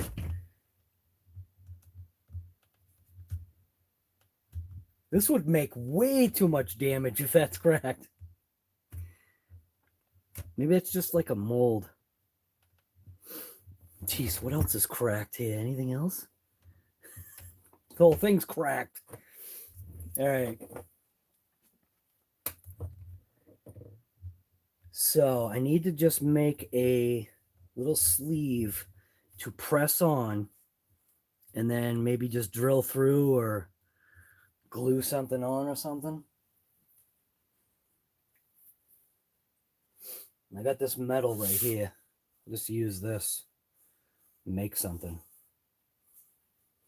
That should work. I think I'll be bulletproof. All right, I'm going to give it a shot. So you're back down here, huh, Daisy? You're back down here to wine bag some more? All right. So, cut it at about there.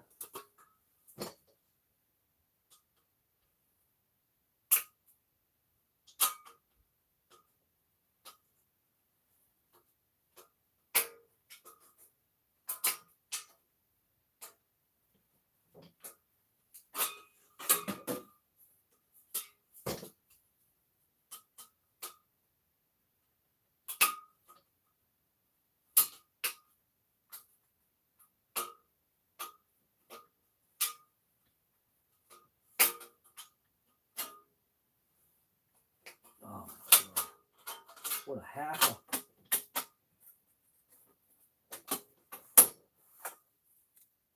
Because I don't have a pair of straight snips. I just mangled the piece. I need a pair of straight snips. I know I've got a pair somewhere. Because these ones are junk.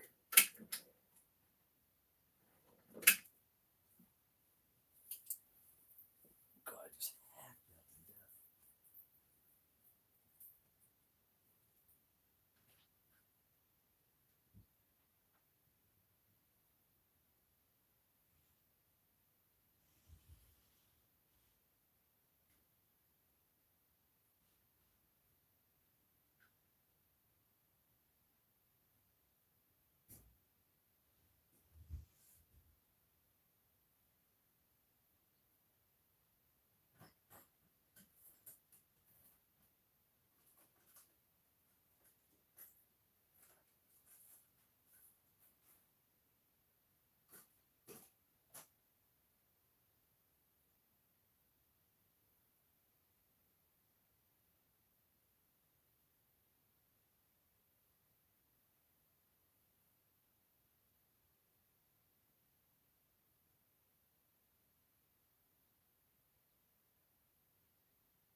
guess I don't have any cutters either.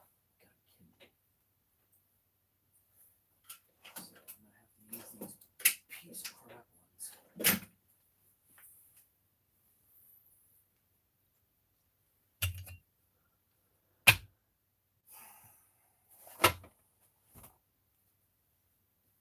They're like 6 pairs of tin snips. I don't even know where they are.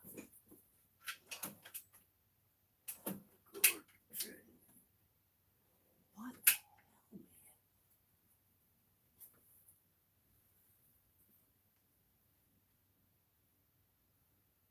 man? Alright, well, I'm about to freak out. Alright, let's see. Just ruin this by trying to cut it. Just cut it with scissors. Be better off.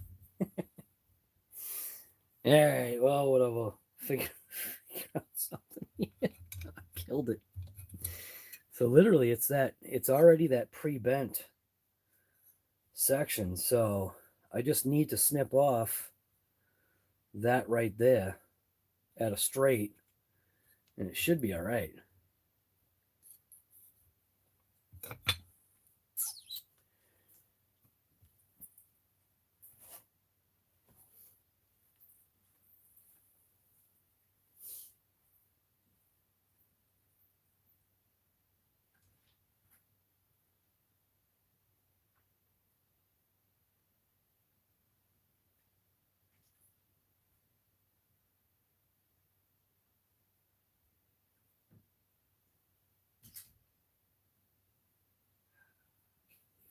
These stupid things.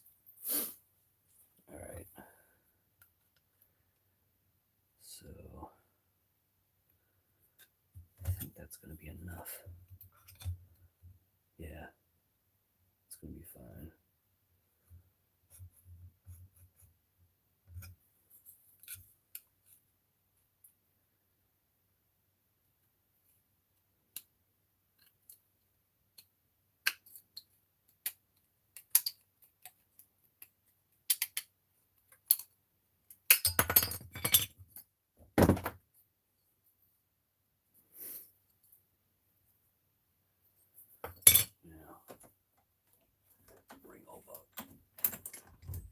The supervise. This little mint thing right here.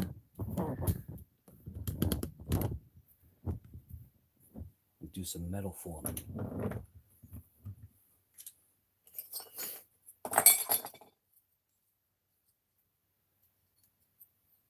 So I know I want to keep that bend. So I could go ahead, crank open this jaw, close that down, fold it over, just like that. Now I just need a piece of stock that's that size.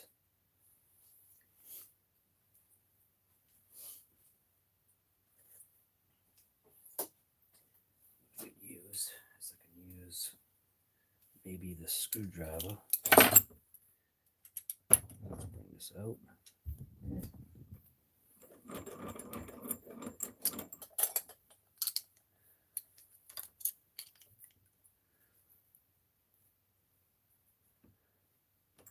And basically just bring that in.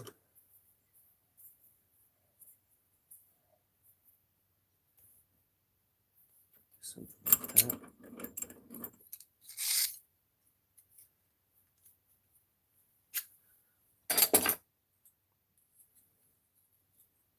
And just kind of bend it down.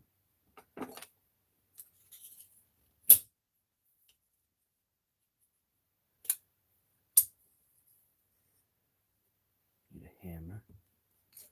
Give it a couple nice little love taps.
So now, let's just see if this is going to work.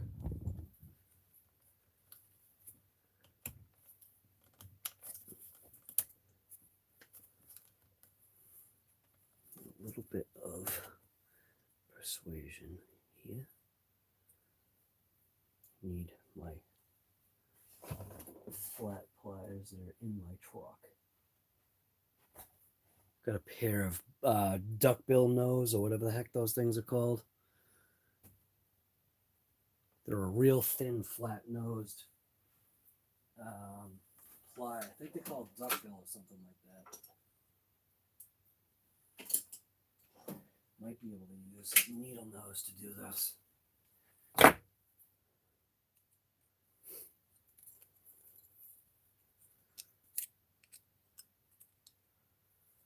I think they're called duckbill or something like that.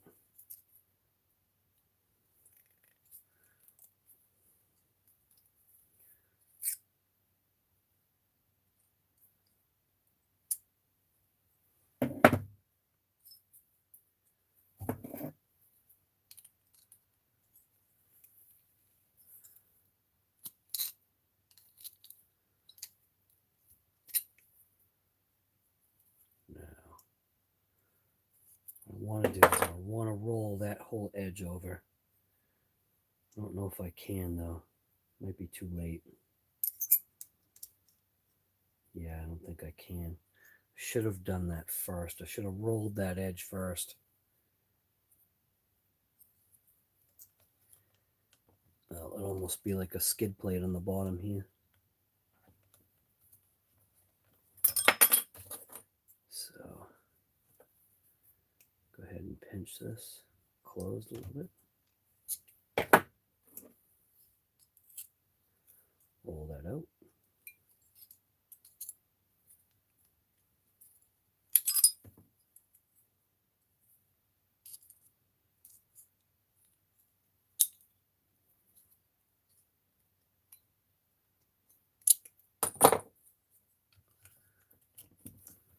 Look at that. That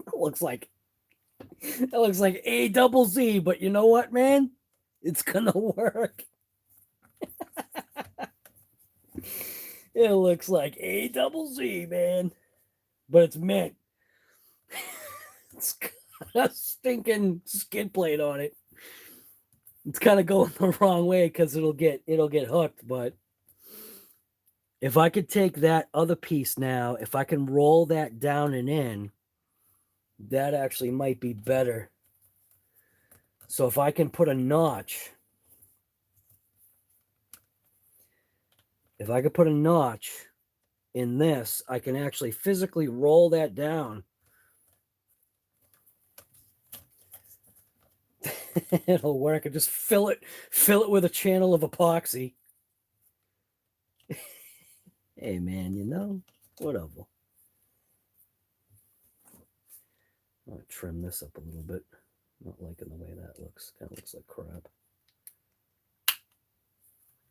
God, why am I using these junk stinking things, man? Making it look worse.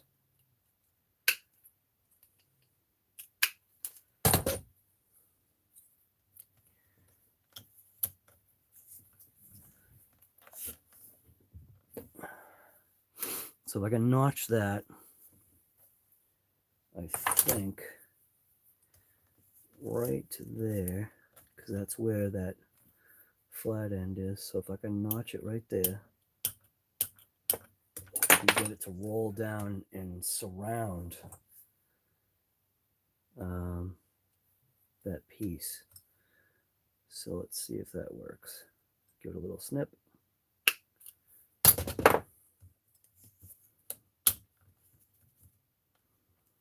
So get that to kind of roll down.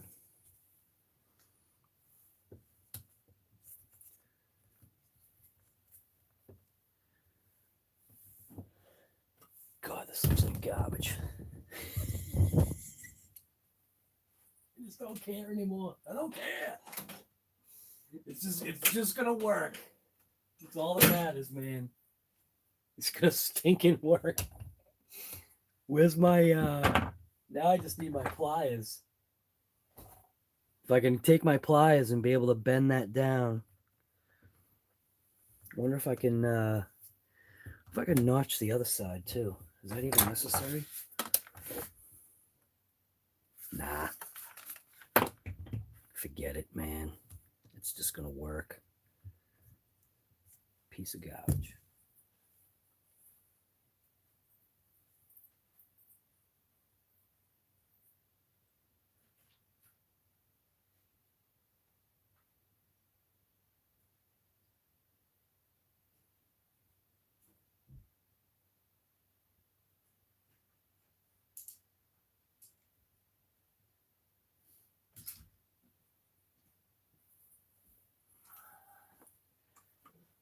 Thought I was gonna drill it out, but kind of don't think it's necessary now. Look at that. Custom. Some custom right there, man. Look at that. That's mint.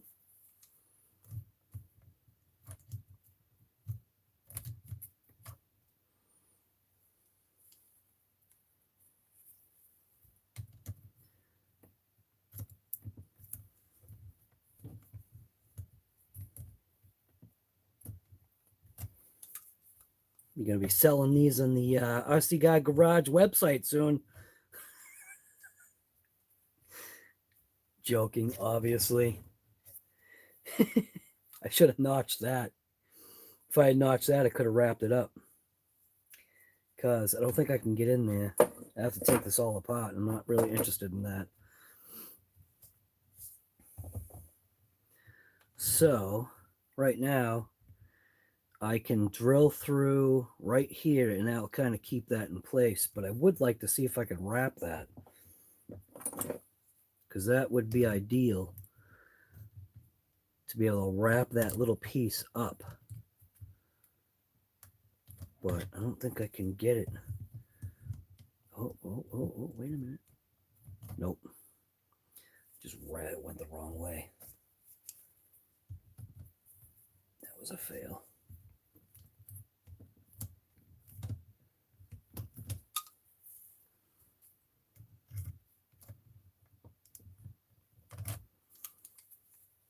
Man, I just need it to wrap up. If I can grab it and kind of give it a twist or a pull. Nope. Because it doesn't want to stay in place. I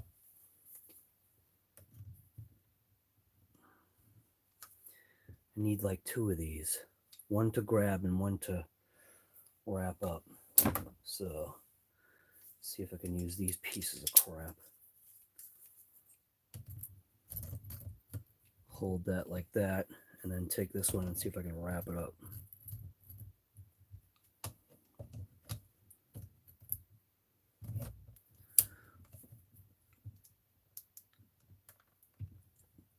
Close. It's wrapping.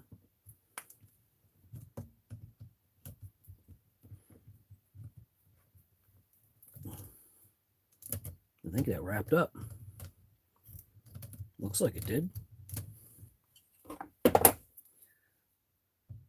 Now, I get these to go at an angle. Did it wrap up? I think it did. No, it didn't. Son of a gun. It's close. Real close.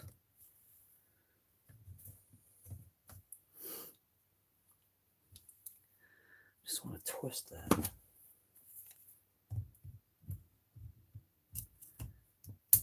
Nope. Keeps slipping.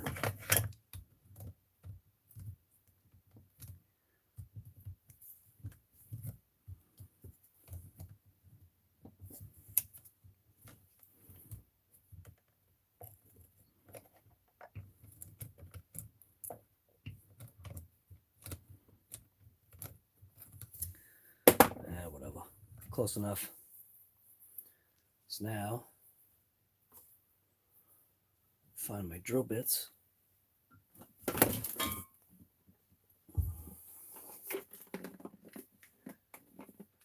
Put bubble gum on it, call it a day. Yeah. Close. I'm going to go ahead and drill it out. Drill it out right here. And then put a screw through. Just want to make sure I don't over drill it. I think that's it right there.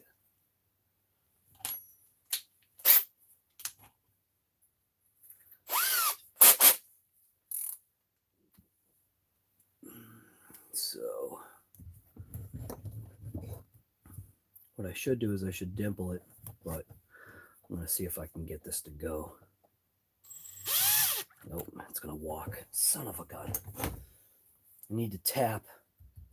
I need to tap it with a pointy device so the drill bit doesn't walk. Ah, look at that. I got a nice little awl right here. Give it a tap so it don't walk.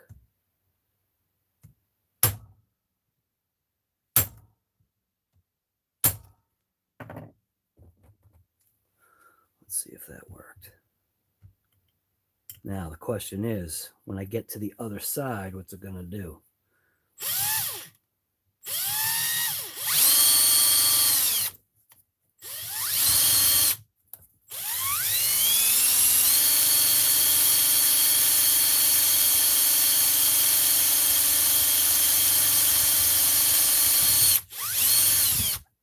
Meant.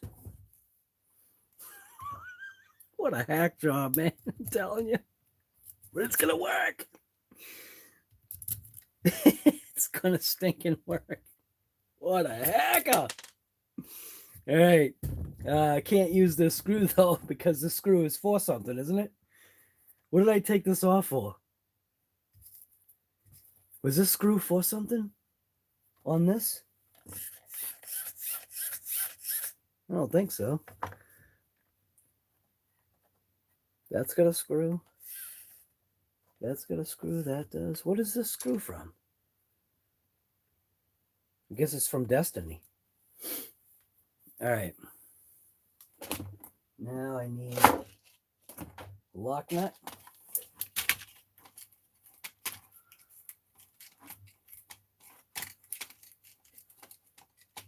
Not much meat on the bone.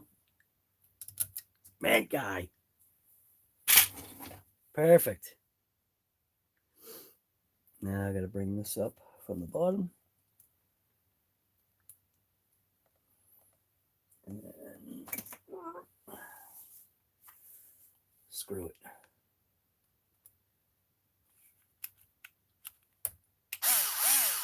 All right. It's there.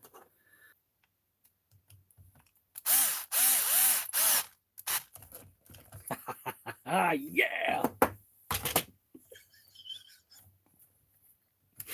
Oh, my hack. You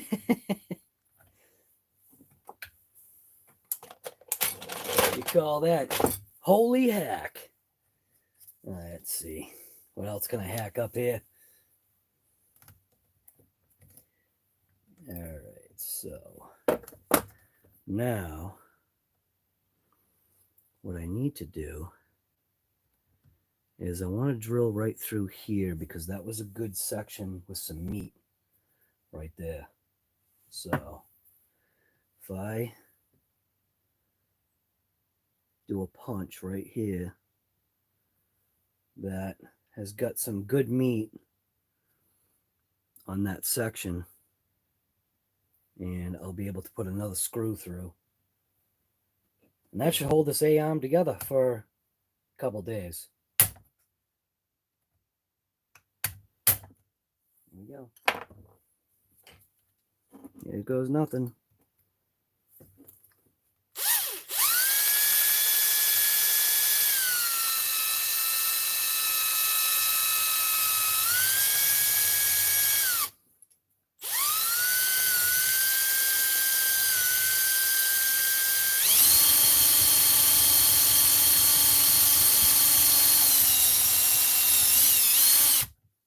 perfect.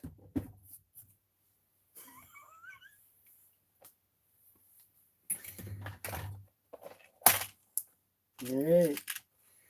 Another screw. It's gonna be heavy on this side, but I think it's all good. All right. This thing is gonna be bulletproof.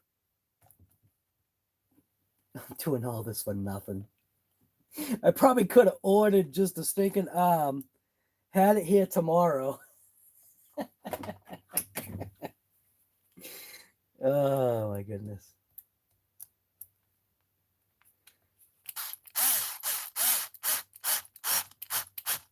Man, I think that was it.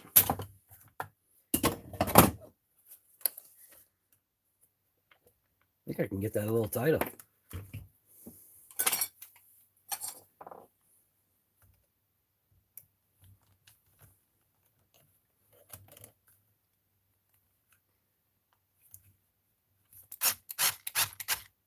That's it. All right, it's all fixed. You don't see no crack anymore. Thing is mint. Holy smokes. Hey, I'm just having fun here, man. That's what it's all about, right? Just having a little fun, man. Just doing whatever it takes. Now this thing is skate park ready. Is it skate parkable? I think it is.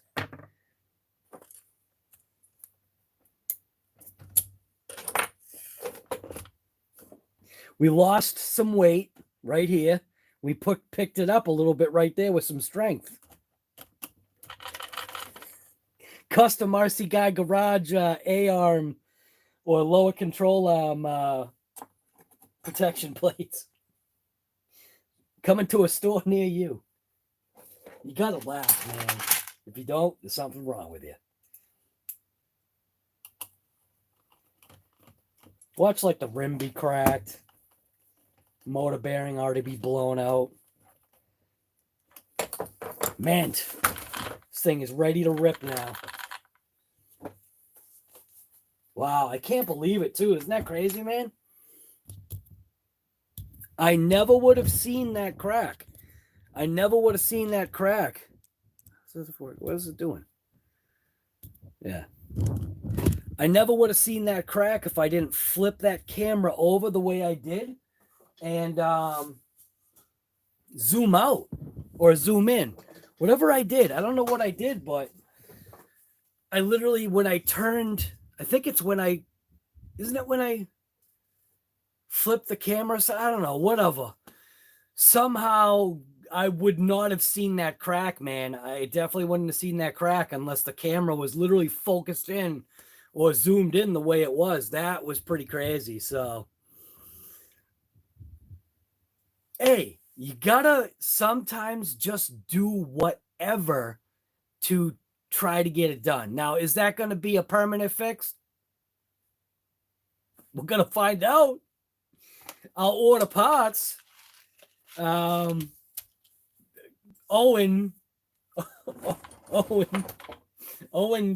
did donate $20, even though he said it was for a reef servo. But, you know, maybe we could go ahead and talk Owen into saying, hey, guy, how about some arms for the Granite instead? Yeah, reef servos, man, they're great. But, I mean, actually, I shouldn't even say they're great because I actually don't know. I've heard that they're great. But, yeah, Big Rock don't deserve no stinking reef servo. Amazon specials, that's what the Big Rock deserves. So we are going to take, we're going to take this thing out now. Yeah. Any fix is a fix if it gives you a fix. Get it? Any fix is a fix if it gives you a fix. Do you know what I mean by gives you a fix? You know, it's kind of like, you know, some people have drugs of choice. This is kind of, I guess, my drug of choice for now. For now. So, I think that was a I think that was a simple little something just to get by.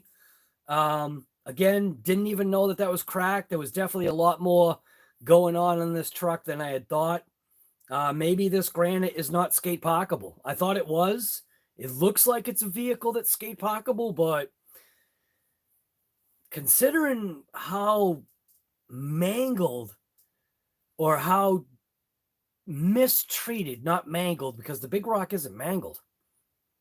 Considering how mistreated the Arrma Big Rock that I have has been, and for it to actually still be okay. I mean, come on, I just cut down the drive shaft to make use of the extra spline that was sitting in there, not doing anything. That kind of doesn't make any sense. Does that make any sense to you? Check your drive shafts. Check the front spline of your drive shaft and look and see, do you really have a good engagement? That, having that like 3/8 half inch of just shaft just sitting there with no spline engagement, that doesn't seem right. So cutting that little 1/4 inch off gave it more engagement on the Big Rock. So that's an oddity. What's the point of that? What's the point of having... It probably only had like a 1/4 inch of engagement on that spline. Now it's got a deeper engagement. I don't get it, man. Was it to keep it... Like, think about it. Why was the spline on the plastic drive shaft so far inset? Is that like a built-in design flaw? It's kind of what it seems like. What do you think? If you've been here this whole time, or if you know and you've seen that front input shaft, or whatever you want to call it, that input spline piece to the front pinion, it's a ring and pinion. So if you've seen that, is yours the same? Like, does your drive shaft, the splines not go all the way? Or I don't know, man. That to me, that does seem a little odd. So I said that we were going to take this live all the way into tomorrow, and it is now tomorrow because we started yesterday. Not on Cali time, because Cali, it's only 9 o'clock right now. I'm not talking that. We're talking RC Guy Garage tomorrow, because today is tomorrow. You get it? Yesterday, we started the stream, and now it's tomorrow. Yeah, that was pretty good. I'm actually okay with that little repair. That metal is actually it's stuff that I just never throw away. That was a 1/8 drill bit, by the way. That's part of stuff that I just don't throw away, and it's funny when you think about it, man, because there are those times when I have thrown stuff away, and then, like, you know, maybe like a year later or whatever, 6 months, 3 months or whatever, and you remembered throwing that thing away. And you're like, damn it, I could have used that. And that's part of my problem. In my garage, I have so many things that probably should be just tossed, but my brain just can't wrap around, or I can't get it to unwrap around the fact that so many things have value. And, you know, it's better to, what's the saying? It's better to have it and not need it than to need it and not have it, right? But that can get bad. That can go way overboard to where it doesn't need to be. And that's probably what my wife sees. And I get it, man. I get it. We have 2 junk drawers in the kitchen.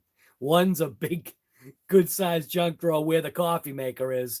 That big, wide drawer that goes like reconnecting. I can't tell you how many times I have gone to that junk drawer and found the exact screw that I needed or whatever. So I don't know. I think my wife sees a benefit sometimes in that stuff. More often I do. She's more of a clean, type of deal. Where I'm just a pack rat. So I don't know. Yeah. Granite's ready, man. Look at that. Look at that. Dude, look at that skid plate. Come on, man. Gonna be selling these on the RC guy garage. Stole us a stinking skid plate. Arm protection. Control arm protection. Whatever works, man. Whatever stinking works. And there's no conflict with the drive shaft or anything, man. Look at that.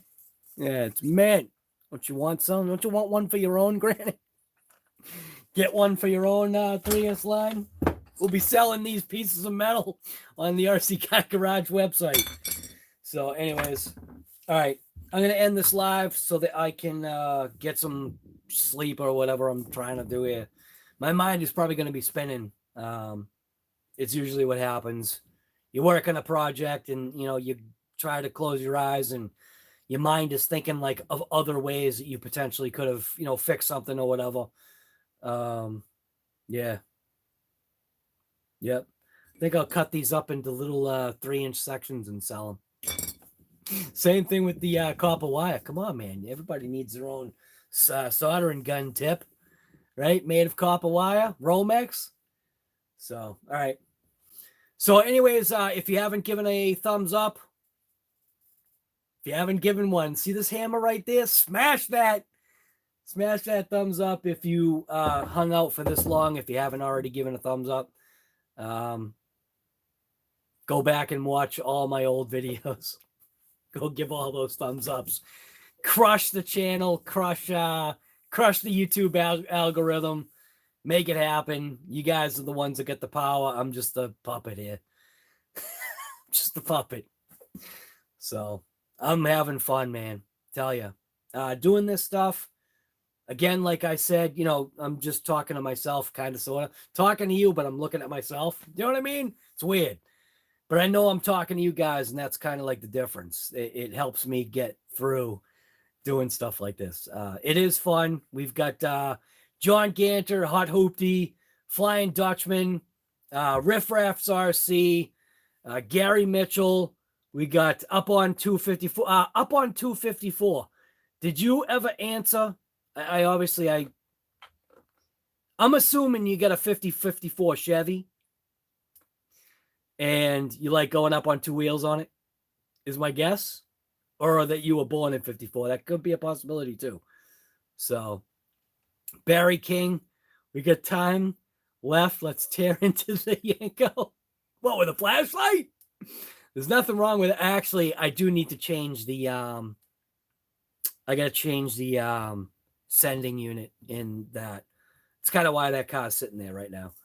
So it kind of does, when you have a vehicle that sucks down fuel like that car does, kind of does make you feel better when you got a gas gauge that works. So I do have a brand new sending unit for that anyway. So I do have to drop the tank, and I actually thought about swapping my rear end out. I do right now. It's running 411s. I do have a 355 gear set, which it would definitely be way better on the streets than what I'm running right now. I mean, it's fun tooling around town, but if I want to jump on the highway, man, nah, big block going like $7,000 just to go 55 miles an hour ain't no good. So, Robert Gibson, I appreciate that, man. Earl Moorhead, need to sign that cast. Oh, yeah, it looks like a dude. You're right. It actually does look like a cast, doesn't it? Should sign it. RC Guy Garage. RCGG. Let's see how long it lasts. Who else is here? Frank Sluga. Guy that never fails. You've done that. What? The fact that you found that broken, cracked pot? I'm just trying to catch up here. Barry King, you retracted a message. Robbie's RC, guy, I didn't even see you. I'm sorry about that. You know, it's funny. Look at this. It's not even showing up red no more. Why is that? I used to always say, leave comments because it shows up in red block. Why is that showing up gray? I wouldn't have even seen that. Jeremy Thornton, what's going on, guy? So, SPEKTRUM S14. I know that's a servo, right? I think. Sounds about right. Sometimes you need a MacGyver stuff. Yes, sir. Yep. Gonna figure out the next upgrade for your Granite voltage. Nice, man. Flying Dutchman, just out of curiosity, how much did you pick up your Granite voltage for? Because right now I'm seeing it like $93. And I was actually thinking about snagging one. Only because it's an Arrma. It is two-wheel drive brushed, but the difference between getting that and one of those crappy DRCs, I say crappy, they're not super crappy. They're just different. That 9200, man, I'm very surprised that that thing, is this a 9200? 9200E, I think it's called. I'm very surprised that that thing is taking the abuse. Yeah, I do have to bring that thing to the skate park because now I've got the parts to fix it. Let me see. Oh, okay. Robert Gibson. So he said he was born in 54. Okay. Well, you never know. You know what I mean? Could have like a 54 Chevy and he likes to kick it up on two wheels. $90 Flying Dutchman. That's not bad, man. A-main Arrma sale. Yeah, that's pretty good. It's, yeah, two-wheel drive stuff actually is, it is fun, man. I got to tell you, that Kyosho, that brought back some,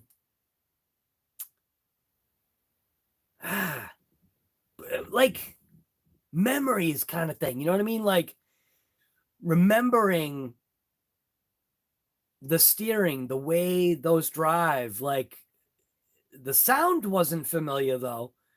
But just like the smoothness of it, like it was pretty cool driving that little Kyosho, man. What's that thing called? Called Tomahawk. Wally's World, you're still here, guy. Soldering up your ESC for your Maximus. Nice, man. Up on 2, okay, right. Born in 54. And have had more than 30 motorcycles. Wow. Okay. Great. Oh, okay, I get it. All right, up on 2, okay. Well, you know what I mean. Up on 2 could have been, you know what I'm saying. The 80s. Remembering how bad RC cars were. They weren't bad, man. It was fun. The RC10, like that, I remember that car so vividly because I had 2. So, and I remember, I literally, even right now, excuse me, I can picture putting that thing together. Like that's how vivid in my mind building my second one and working on my first one was that vivid, that the RC10 just was something different. It was like just nothing that I had ever had before type of deal. You know what I mean? And then after the RC10s, I got the Kyosho Ultima. And the Ultima was supposed to be the answer to the RC10 at the time. So, and the Ultima was a very good RC as well. So I actually did think about getting one of those. I just don't want to be disappointed. I kind of feel like I want to have my memory still of the thing being awesome. I never had a Tomahawk, so that's why I picked that up. I just feel like if I got an Ultima, like right now, I'll be like, oh man, this thing's junk. Where the Tomahawk, it's just different. So, I got to figure out, did I leave the screw out? So in the Big Rock, Oh, you know what? You know what I think it was? It was the wheelie bar screw. So the Big Rock has all its screws. So it's the wheelie bar It's the wheelie bar screw. See, I thought this was the screw for the bottom of the truck, but what it ended up being, it was this. It was the actual wheelie bar. So I'm glad I just figured that out. Oh, and here's that piece. This is effectively the piece that I took off of the drive shaft. So you got to figure this width plus the cutting disc and the melting of some of the plastic. That's how much drive shaft came off to better engage that front spline. So Earl, I know you've messed with your RCs, your 3S line that you love oh so much. I'd be curious to know if anyone, doesn't have to be just Earl. I just know Earl usually, Earl's probably working on something right now, probably working on a Vendetta. Because I'm working on the Arrma 3S line, and he was feeling lonely, so he probably grabbed his 3S line of cars and started working on those to join in. But if anybody's got that Arrma 3S line and you want, just grab that drive shaft, get back to me, and let me know if your drive shaft looks like you could take like a 1/4 inch off and have a better spline engagement. That's definitely 100% what I think I saw on mine. I don't know if my drive shaft was defective. I mean, I suppose I could pop the stupid granite out, but like, get somebody else involved. You know what I'm saying? Get you guys involved. Figure it out. Tell me. Jump on the Facebook group and go, hey, guy, yeah, I definitely could use a 1/4 inch sliced off of the front drive shaft. So I'd be interested to know. Can't be just me. Can't be. So my wife was like, I like what you do with your hair. What are you talking about, honey? I had a camera strapped to my head. She's awesome. All right. John Ganter. We just got home from work and tore into my Big Rock. The motor seized up. Mr. Earl helped me get the dang motor out. Everything is so rusty and corroded. Oh no. First time in 3 years. Yeah, man. That's rough. But I'm glad that you were able to, have Earl help you out and break that thing open and hopefully get it going again. That'd be awesome. What's the new one look like? Does it have the same gap? What? Are you talking? Matt Mass, did I miss something? You might have been talking about the drive shaft. Or are you talking about something else?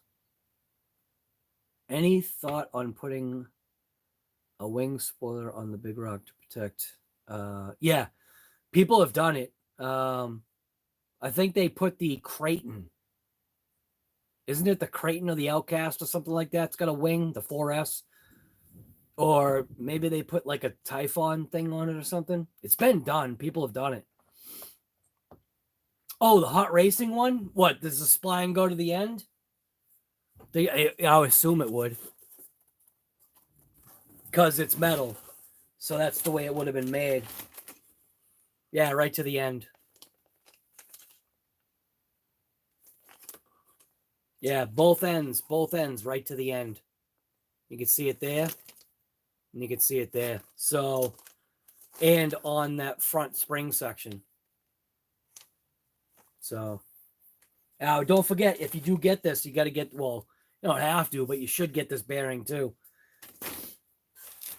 Especially for the long wheelbase. I don't know about the short wheelbase, but maybe you need it anyway, just because it's, metal or whatever. I did what Earl did. Got the cheap. Yeah, those things are junk, man. Yeah. Razor blades, I appreciate that, man. Hey, it's just to have some fun. You know what I mean? Like I said, Yeah, it's just like a hangout type of deal, you know. We all kind of have a common goal.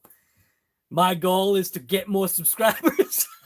No, my goal is to hang out and have a blast and hopefully score a couple thumbs ups. And actually got something done, man. What did we fix? Fix the Big Rock? Oh, yeah. And any of your Arrma 3S vehicles, definitely 100%, you have to get these things. You got to get these. This is an actual upgrade. So this is the hot racing ball ends, automatic transmission fluid, ATF, focus on it. ATF 160B02. Focus, focus, focus. So ATF automatic transmission fluid, you got to get these. Just threw them in the trash. So I've got one for a vehicle that I got to do a what's in the box, and then one for the Big Rock, the other Big Rock, and then one for my son. So I probably should have got another set, but they get expensive after a while when you're buying like 5-6 sets of them. But yeah, I'm gonna end this live 12:46. It's almost 1 o'clock over here. So thank you guys for coming. We fixed the Granite, we fixed the Big Rock. We hack fixed the Granite and real fixed. I should order the arms, but you know what, man? I like living on the edge. Kind of like Earl. And it's E46. Did you see the Electro? If you haven't watched Earl's video on his BMW, the latest one, man, go give him some heat on his spark plugs, man. Those spark plugs had like 200,000 miles on them. The electrode was actually inside the ceramic. It was like, yeah, the instead of the electrode being an Audi, it was an innie. Go give him some heat on that video. Just go, guy, what are you doing? Trying to kill your Beamer? So, all right, I'm out of here. Thank you guys for coming to this Shop Talking Wrench 2022. This was called RC Parts Are Here. And yeah, got some parts for my wife's Traxxas Max, be able to get that back into shape.